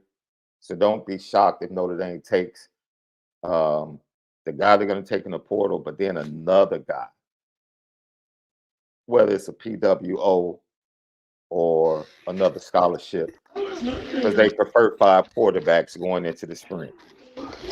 Yeah, it's one of those things. Just you want to breed obviously competition, but I think you also have to think of it as building a CEO. Yeah. And you don't go about hiring a CEO the same way you do as an employee. Mm-hmm. Lucky Lefty podcast. Another super chat from Eric Spadell. He said, I don't even blame BK anymore. MF gonna start to look like Obama after the first term with the BS he deals with. I'll be 44 tomorrow and I'm fed up. Oh, first of all, happy birthday. Happy birthday, man. That would make Eric, he's a Capricorn? Or No, is you a that Sagittarius? Sagittarius? Yeah, Sagittarius. Okay. Happy birthday, Eric. SAG season. NC Notre Dame fan with another question or statement. I just want the truth, Sean, about Stuckey. Just like everybody else, this feels like politics where we just want the truth and we're getting lies. First of all, you're calling me a liar, and you're about to tick me off. That's what it sounds like. I'm not about to dance around this. When a certain transfer happened in April, and all the media dudes were trying to get the story, I was at lunch with his pops. He chose to go to lunch with me and tell me the truth about what happened and other things that were taking place before that. Nobody else in the media had that. I had it. I sat on it. I predicted what was going to happen because I had heard the breadcrumbs. So I'm not about to get into all of this. We told you what Chancey Stuckey was doing. We told you before the season he was on the hot seat and he got fired. That's right. It started to tick me off, Left, because now I'm starting to feel like people are calling me a liar. It's not my fault that I get connects that other people don't get. That's not my fault. I'm sorry. I'm sorry they don't get the stories I get. I'm sorry. But that's not my fault. It's not my fault I had the information to be able to say before the season that Chancey Stuckey was on the hot seat. That's not my fault. Y'all want the truth? You've gotten the truth. You're choosing not to hear the truth. That's on you. That's not on me. Phone blowing up. Every media person calling his phone. He's at lunch with me.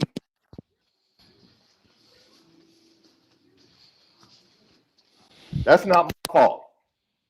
It's not my fault. Other parents have done the same thing. That's not my fault. That's right. I'm sorry to everybody else that don't have those connects and they're incapable of reporting or talking about certain things. So they don't have any other choice but to take what the press release from Notre Dame said because they don't have the connects. That's not my fault.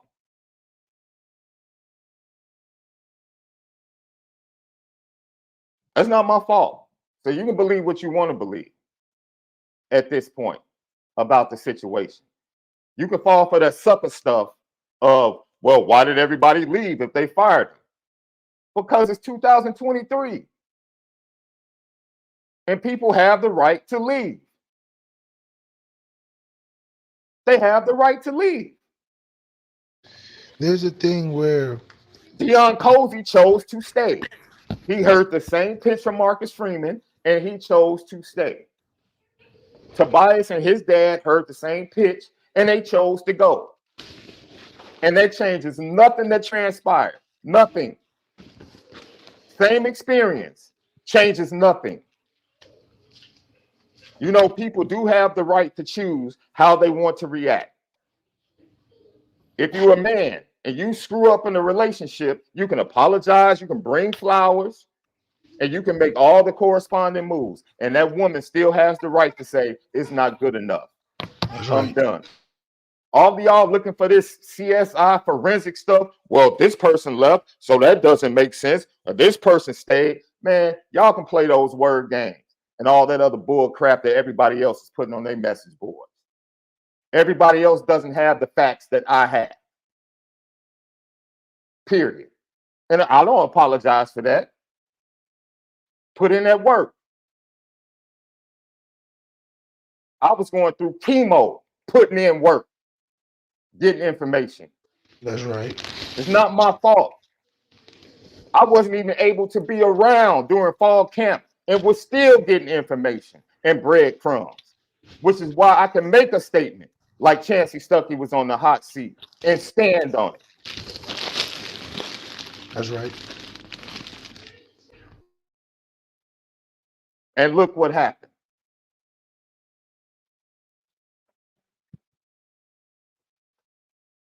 I have a job to do, and I do my job.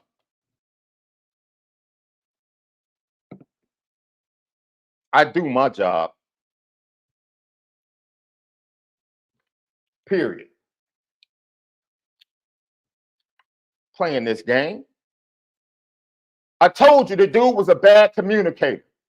He alienated players. He pitted players against one another. I said this for 7 hours 2 days ago. What the heck do you mean? What are the facts? Those are the facts. He wasn't good at his job.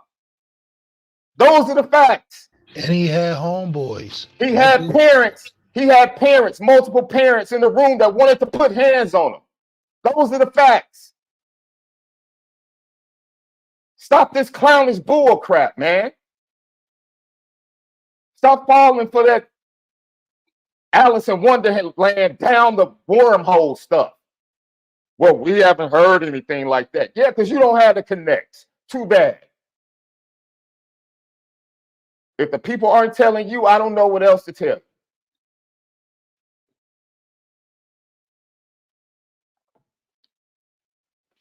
I know Don Merriweather reached out to us,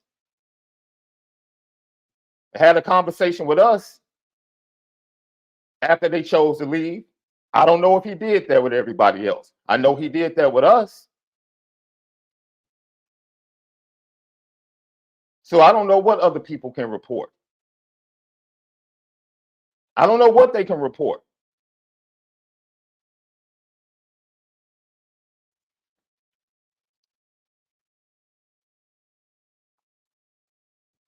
Same thing with the Justin Scott stuff, love.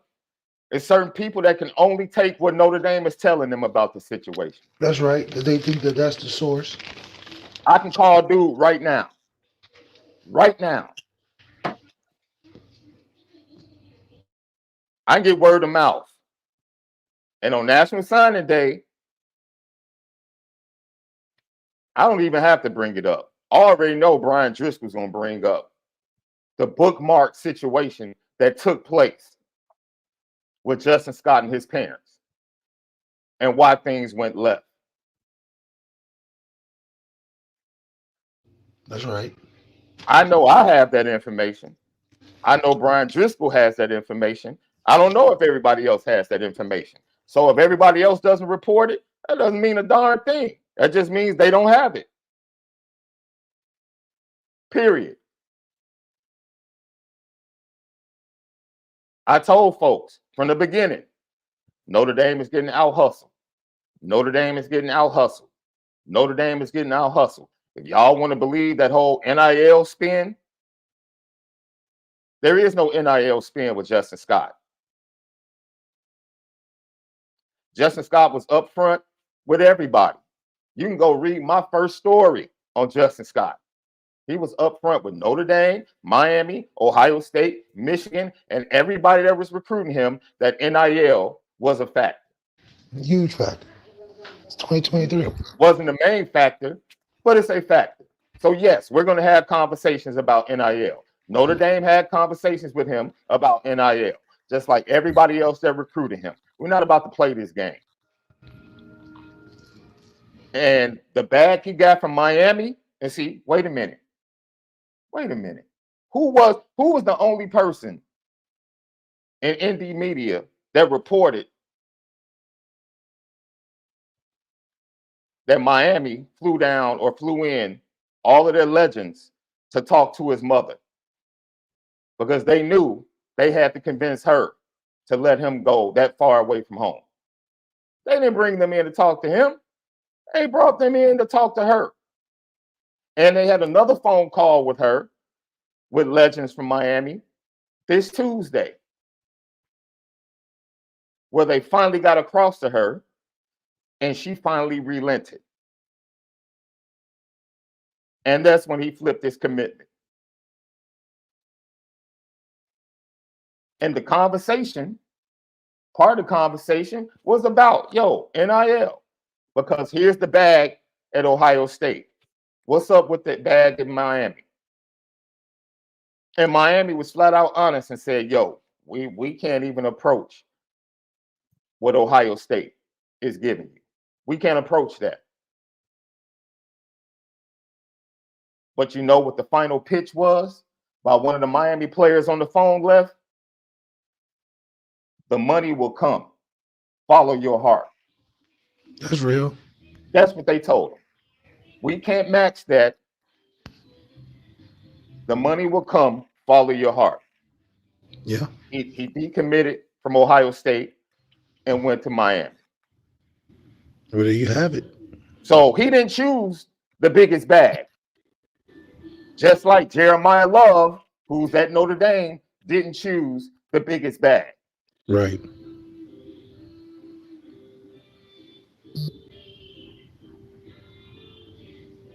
Nobody else in Notre Dame media can report on that phone call and the facts of the phone call that went down. You know why? They didn't have the they can't report it. Can't report on something you don't know. They didn't have the information. That's right. So now am I lying? Are those not the facts? Because nobody else in Notre Dame media is reporting. They go tell you talking about it's misinformation. It's crazy. It's crazy. It's like they treat it like the doctor's office. If you ain't got that white coat on, nothing that you look up, read, or research is compared to what the doctor said. It's like we reading from the same website. I need a coat to make you believe, and that's where we are.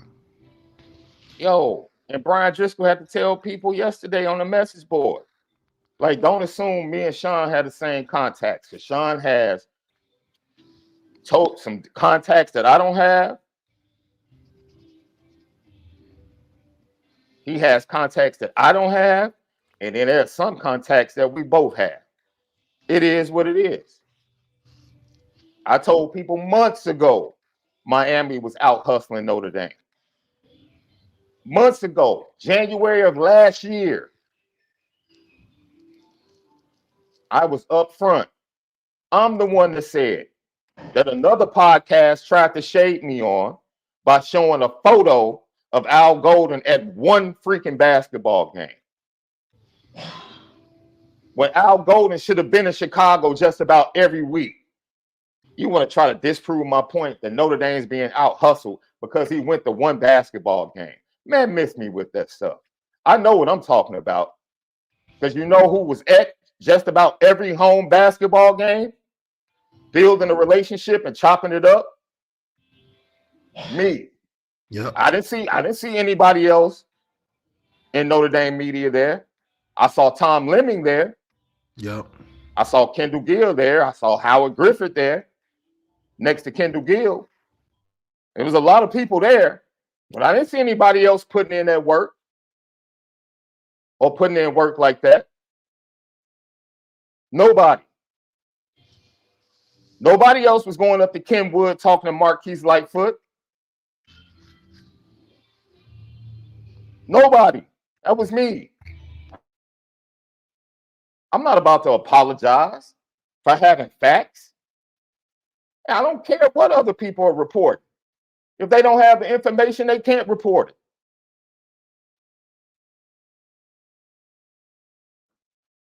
And maybe some of them, because they're worried about not being able to get other information in the future, choose not to report it. That's fine too. But I'm not about to apologize for doing my job. Never.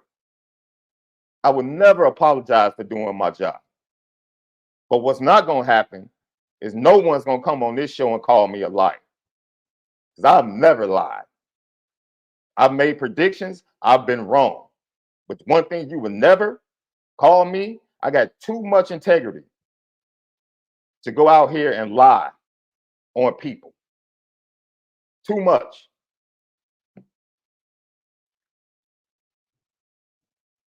And I said this yesterday because I'm hearing that cats are trying to save face as they depart.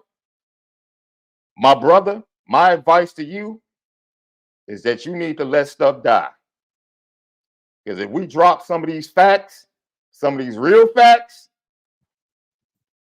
it's going to be a horrible look. That's right. Just go learn from the situation and move on to your next job, bro. Learn from the situation and move on to your next job. Period. I think we broke it down on the last show. Chris Tyree left for business decisions. Tobias Merriweather left for business decisions. Braylon James, it was reported, this is how bad it was, bro. Braylon James, very similar story. Maybe other people don't have those facts. I do. Brian Driscoll does. Very similar story. Even with that, his parents told him, yo, you need to stay. You need to stay. Braylon James on his own said, nah, skip that. I'm out of here.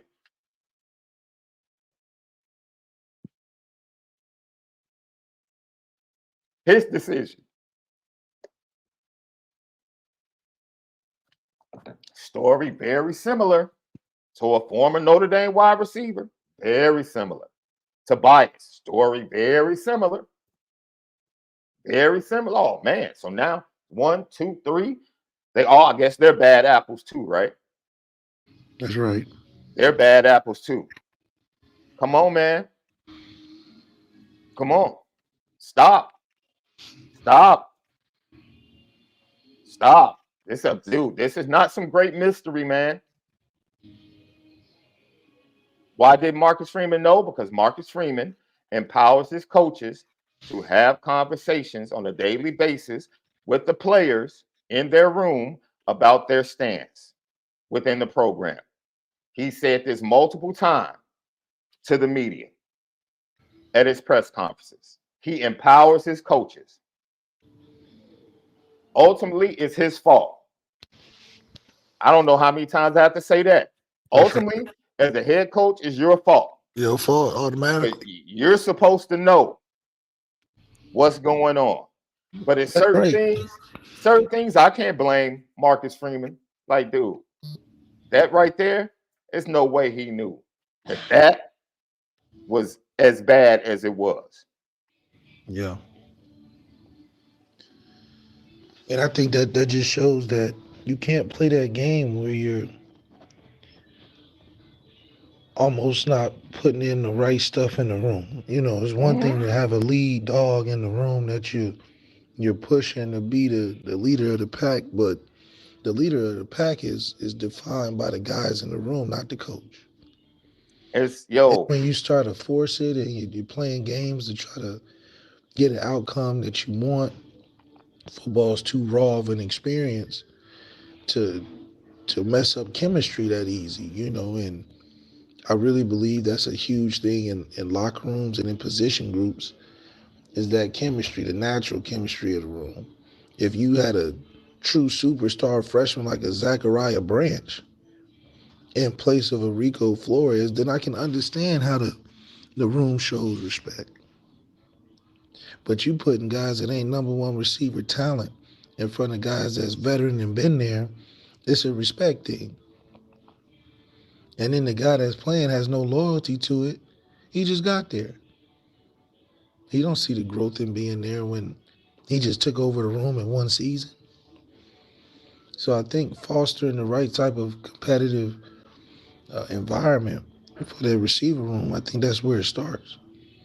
But just throwing stuff at the wall and hoping it sticks isn't the answer either. it's look, man, because I'm not one. Unless people take shots at me, which is what they've done on the sly on their podcast, then I'll respond. But I don't do that. I don't take shots at other people that cover Notre Dame. I don't subscribe to that. I'll never do that. Never do that. But yeah, when you try to take little shots at us in this podcast, oh, we're gonna say something. Because that's what we do. We keep it funky. Like, dude, you're not about I don't play that game. I don't play that game. None.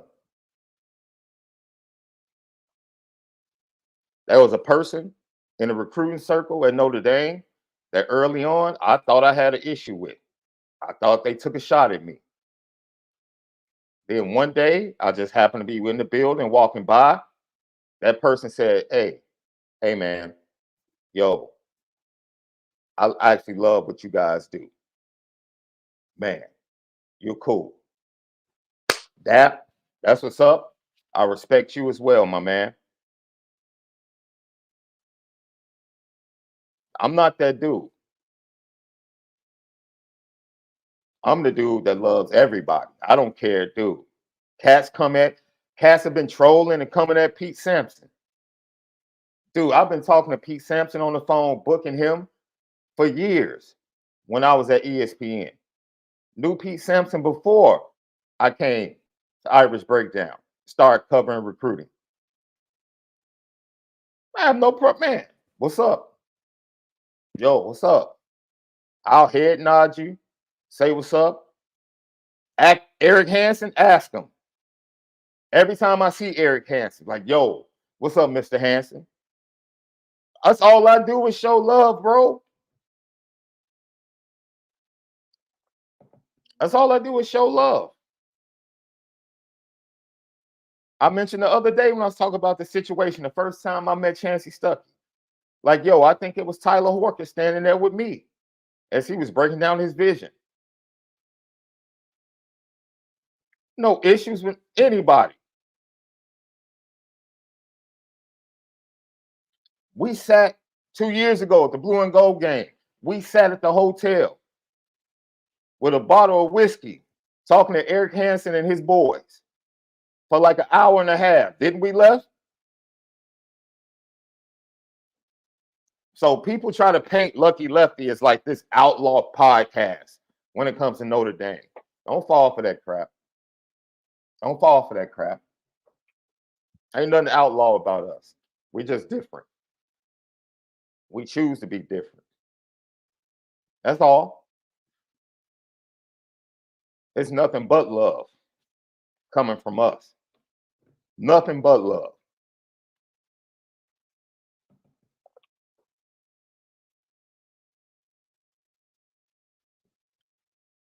That's it. And honestly, every interaction that I've had with the Notre Dame SID department has been really favorable. Very favorable. Never had a run in with Notre Dame for anything we've said. That's right. But keeping it funky. Never.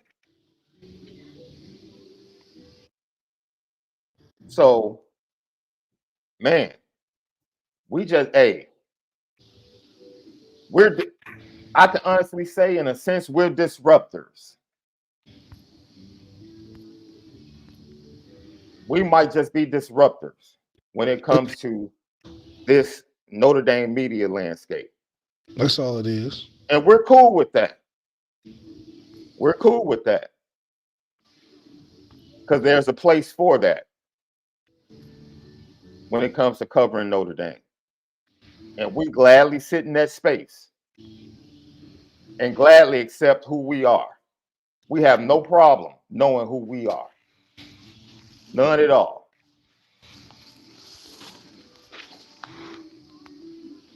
So I can't speak to what everybody else is reporting.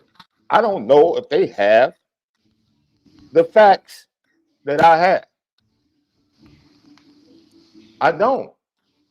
So I can't say they're lying. They can only report what they have. And if they don't have it, they don't have it. But I'm not about to apologize for the stuff that I have. Like, it's stuff that I refuse to even release that would literally ether the situation.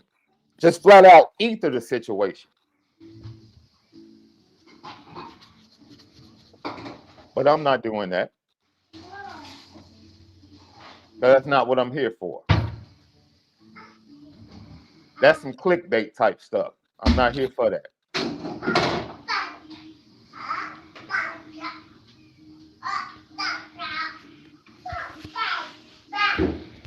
That's it. I'm not doing that. That's all it is. That's it. And I came on this show today and gave Mike Goolsby a big ups for what he said today. This is not as catastrophic as everybody's making it, because the two receivers coming in the 24 class have more upside than Braylon James and Rico Flores. That's my opinion. Doesn't mean that I didn't think Braylon James didn't have high upside. That just means my view of Cam Williams as an incoming freshman is just a little bit different than Braylon James and his senior film. My opinion. My opinion. Mike Goolsby said the same thing. I'm a real one. Yo, that's what's up. That's a real statement. The losses are not as catastrophic because of that. Cam Williams can come in and replace that. Micah Gilbert can come in and replace, yes, he can replace that. Has more physical tools than Rico. Yes, he does. They both do.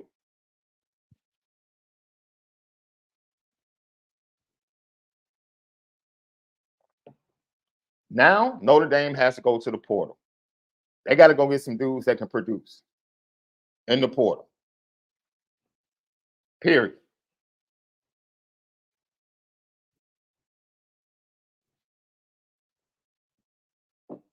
That's it.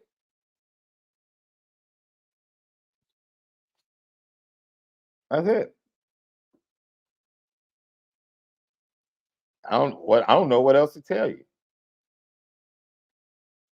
I don't. The situation is what it is.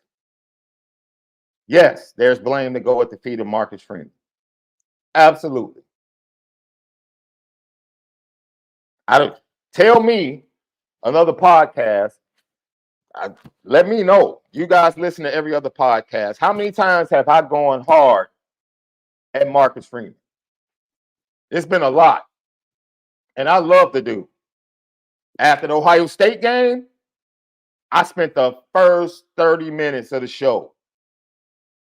I said Marcus Freeman needs to go in there and apologize to his players because the effort they gave, there's no way they should lose that game like that.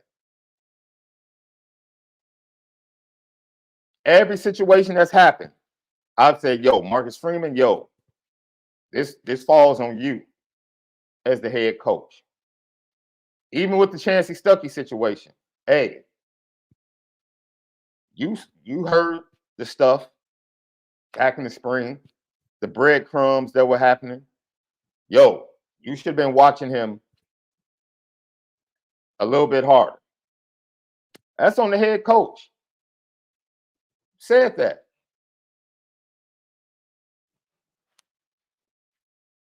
What else?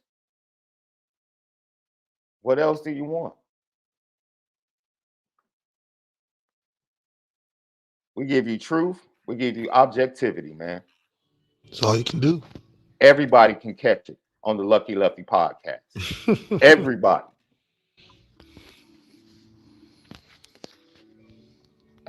Everybody.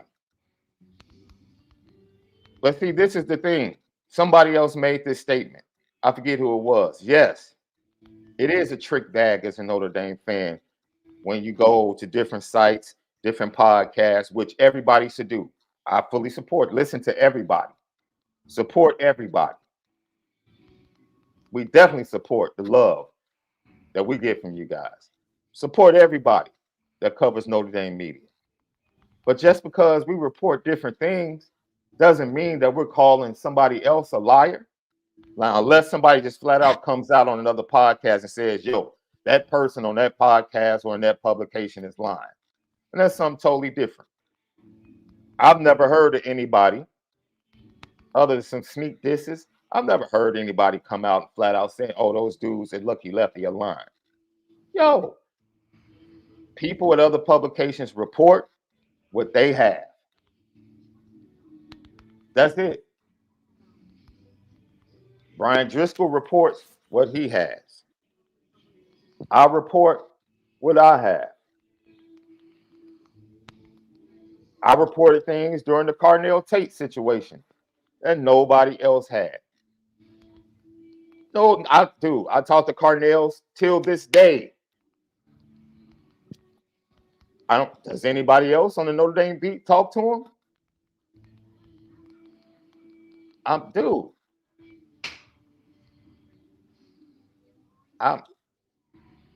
Look, I'm not about to apologize for the relationships I build and for the job that I do. And I think everybody that covers Notre Dame football does a great job and has different viewpoints on Notre Dame and the situations that go down. So I refuse to watch people say somebody has to be lying. Why does somebody have to be lying? If somebody else only knows this part of the story, they report it. If somebody else knows another part of the story, they report it. And if they don't know what I know, they can't report it. It doesn't make them a liar. It just means they can only report what they know or what they've heard.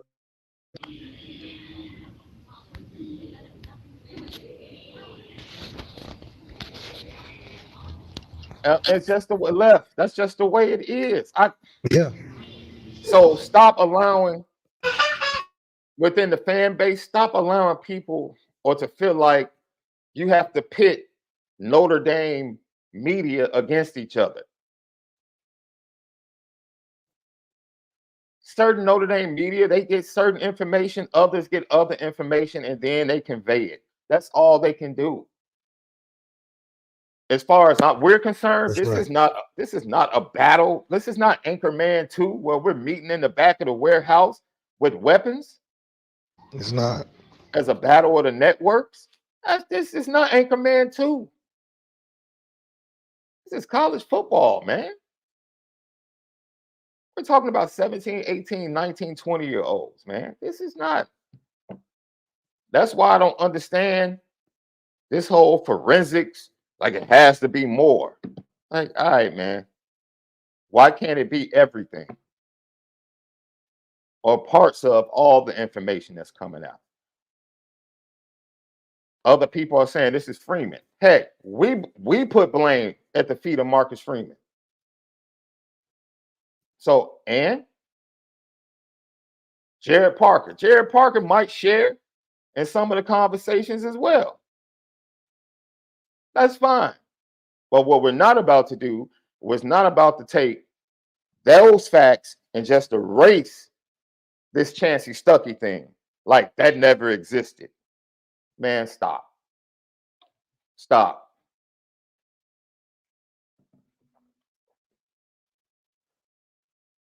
That's it.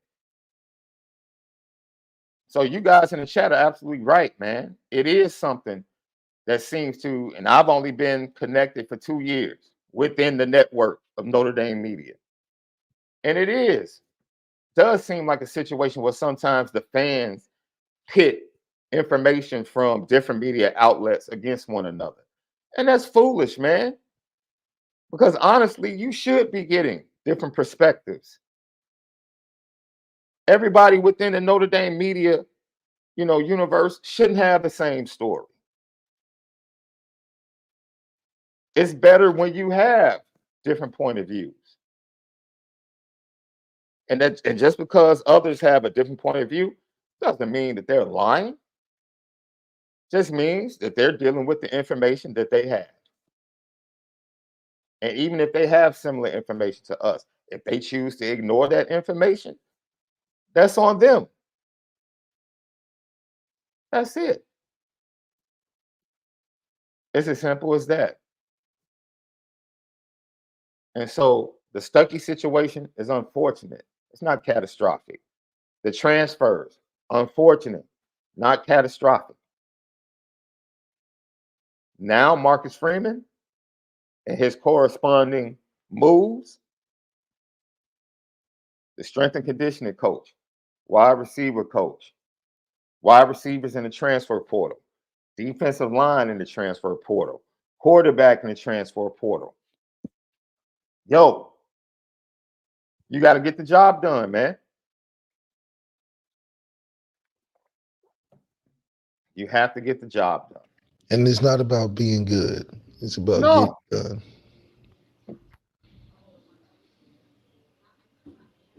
You know? And it's okay to have expectations. We just have a measuring stick as to what we can judge it by. Yeah. We're not bringing in guys that just have fun or develop for the next 4 years. We're looking for a guy that's, if we're bringing it in, is capable. Yeah. And unfortunately, man, like, people grab hold of stuff and it's like, okay, this person said this, that kind of makes sense. So, man, what you guys are saying, I don't know. Like, you think we just want to come on a show and just lie for an hour and a half, 2 hours? There's no need for that. Like, who does that? Maybe people like that exist. I don't think people like that exist in the Notre Dame media universe. I don't. I'll speak for all of them. I haven't come across a person that I think will just come on or write something that's just a flat out lie.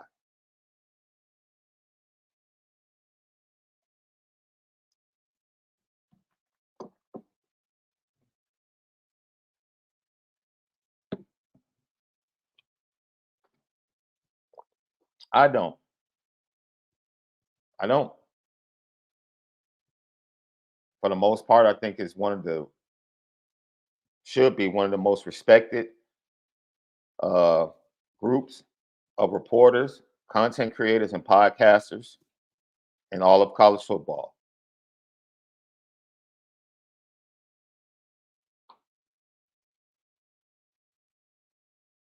And that's my personal opinion of everybody. Now, what everybody else says or chooses to say about us, they can feel free to say it. It's not going to change us.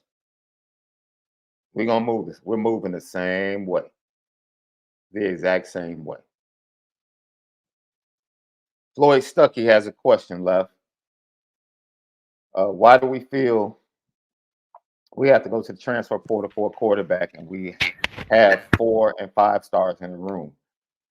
Why should they even come to Notre Dame? No, it's definitely an unknown thing. I think a lot of it is because we think that there's instant success instead of developed success at that position. And I think we've spent the last 2 seasons experimenting with it. But until there's a true difference maker, I don't think there's a need to just go outside of yourself. We got talent in the room. It's just that talent doesn't have the amount of games or experience that you would want. But fortunately, we have enough talent to take on the schedule we do in the regular season, and Mhm. there's some bumps and bruises we can take in that and still be good to make the 12-team playoffs. So that's why I think it's even more important to get into the room itself and trust the coaches you have offensively. That way, that the portal is more of a supplement than it is a need, and we've been going to it as a need instead of a want. Yep. Well said, Left. So yeah, Notre Dame, I think, might go into the bowl game with like 5 scholarship wide receivers, which is crazy. Safe to say they'll probably be running the ball a lot in the bowl game. But yeah, dude, that's the best way I can sum up what has transpired over the last week. You know, people trying to make up, a rift between Chancey Stuckey and Marcus Freeman and other crazy man. I've heard some crazy stuff, bro. Like some crazy stuff that's being put out there. And once again, I say, for what? For what? Like, what's the purpose, man? What is the purpose for saying some of this stuff?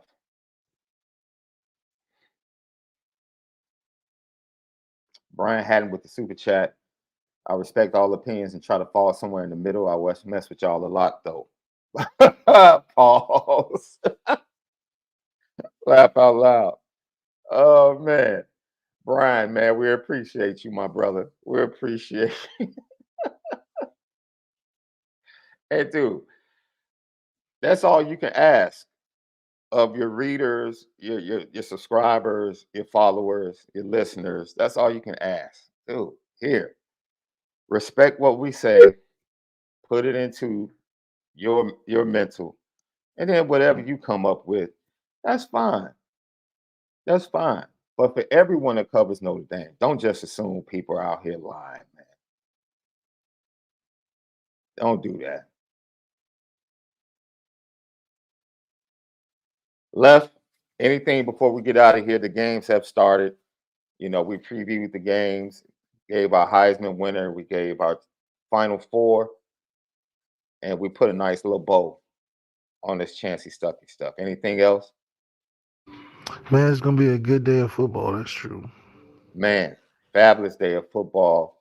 Enjoy it. Um, then we got 49ers Eagles, right? Tomorrow night,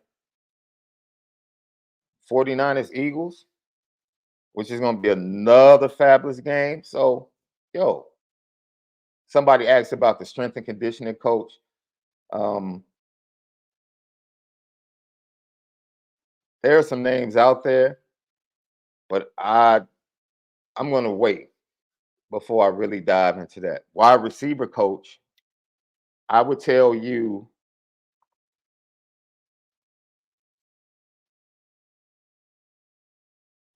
to watch some recent moves that have been made on staffs, and also watch some of the teams that are playing this weekend, and research who their wide receiver coaches are.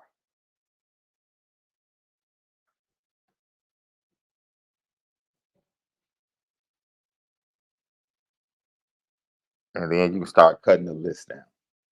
All right.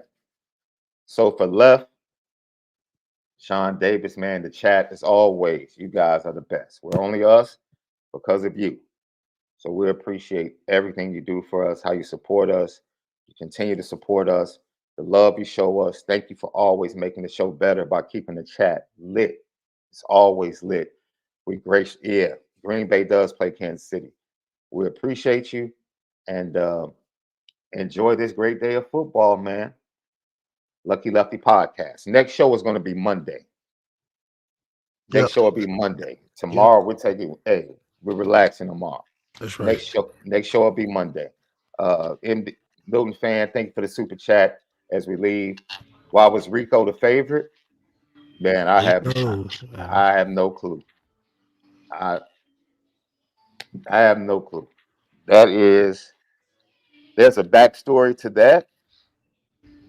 I don't feel comfortable releasing that backstory because that's not something I got direct. So I'm not going to talk about it. But there is a backstory to that. According to a lot of people, that goes back to, I guess, what you can only name as Rico's handlers, if that makes sense. So, hey, but left, I'm Sean Davis, man. We'll see you guys Monday on another edition. And shout out to my niece. That's right. She turned 1 today, left. Oh man! So happy birthday to my niece Kaylani. Birthday niece. Yes, sir. Yes, sir. Have a great day, guys.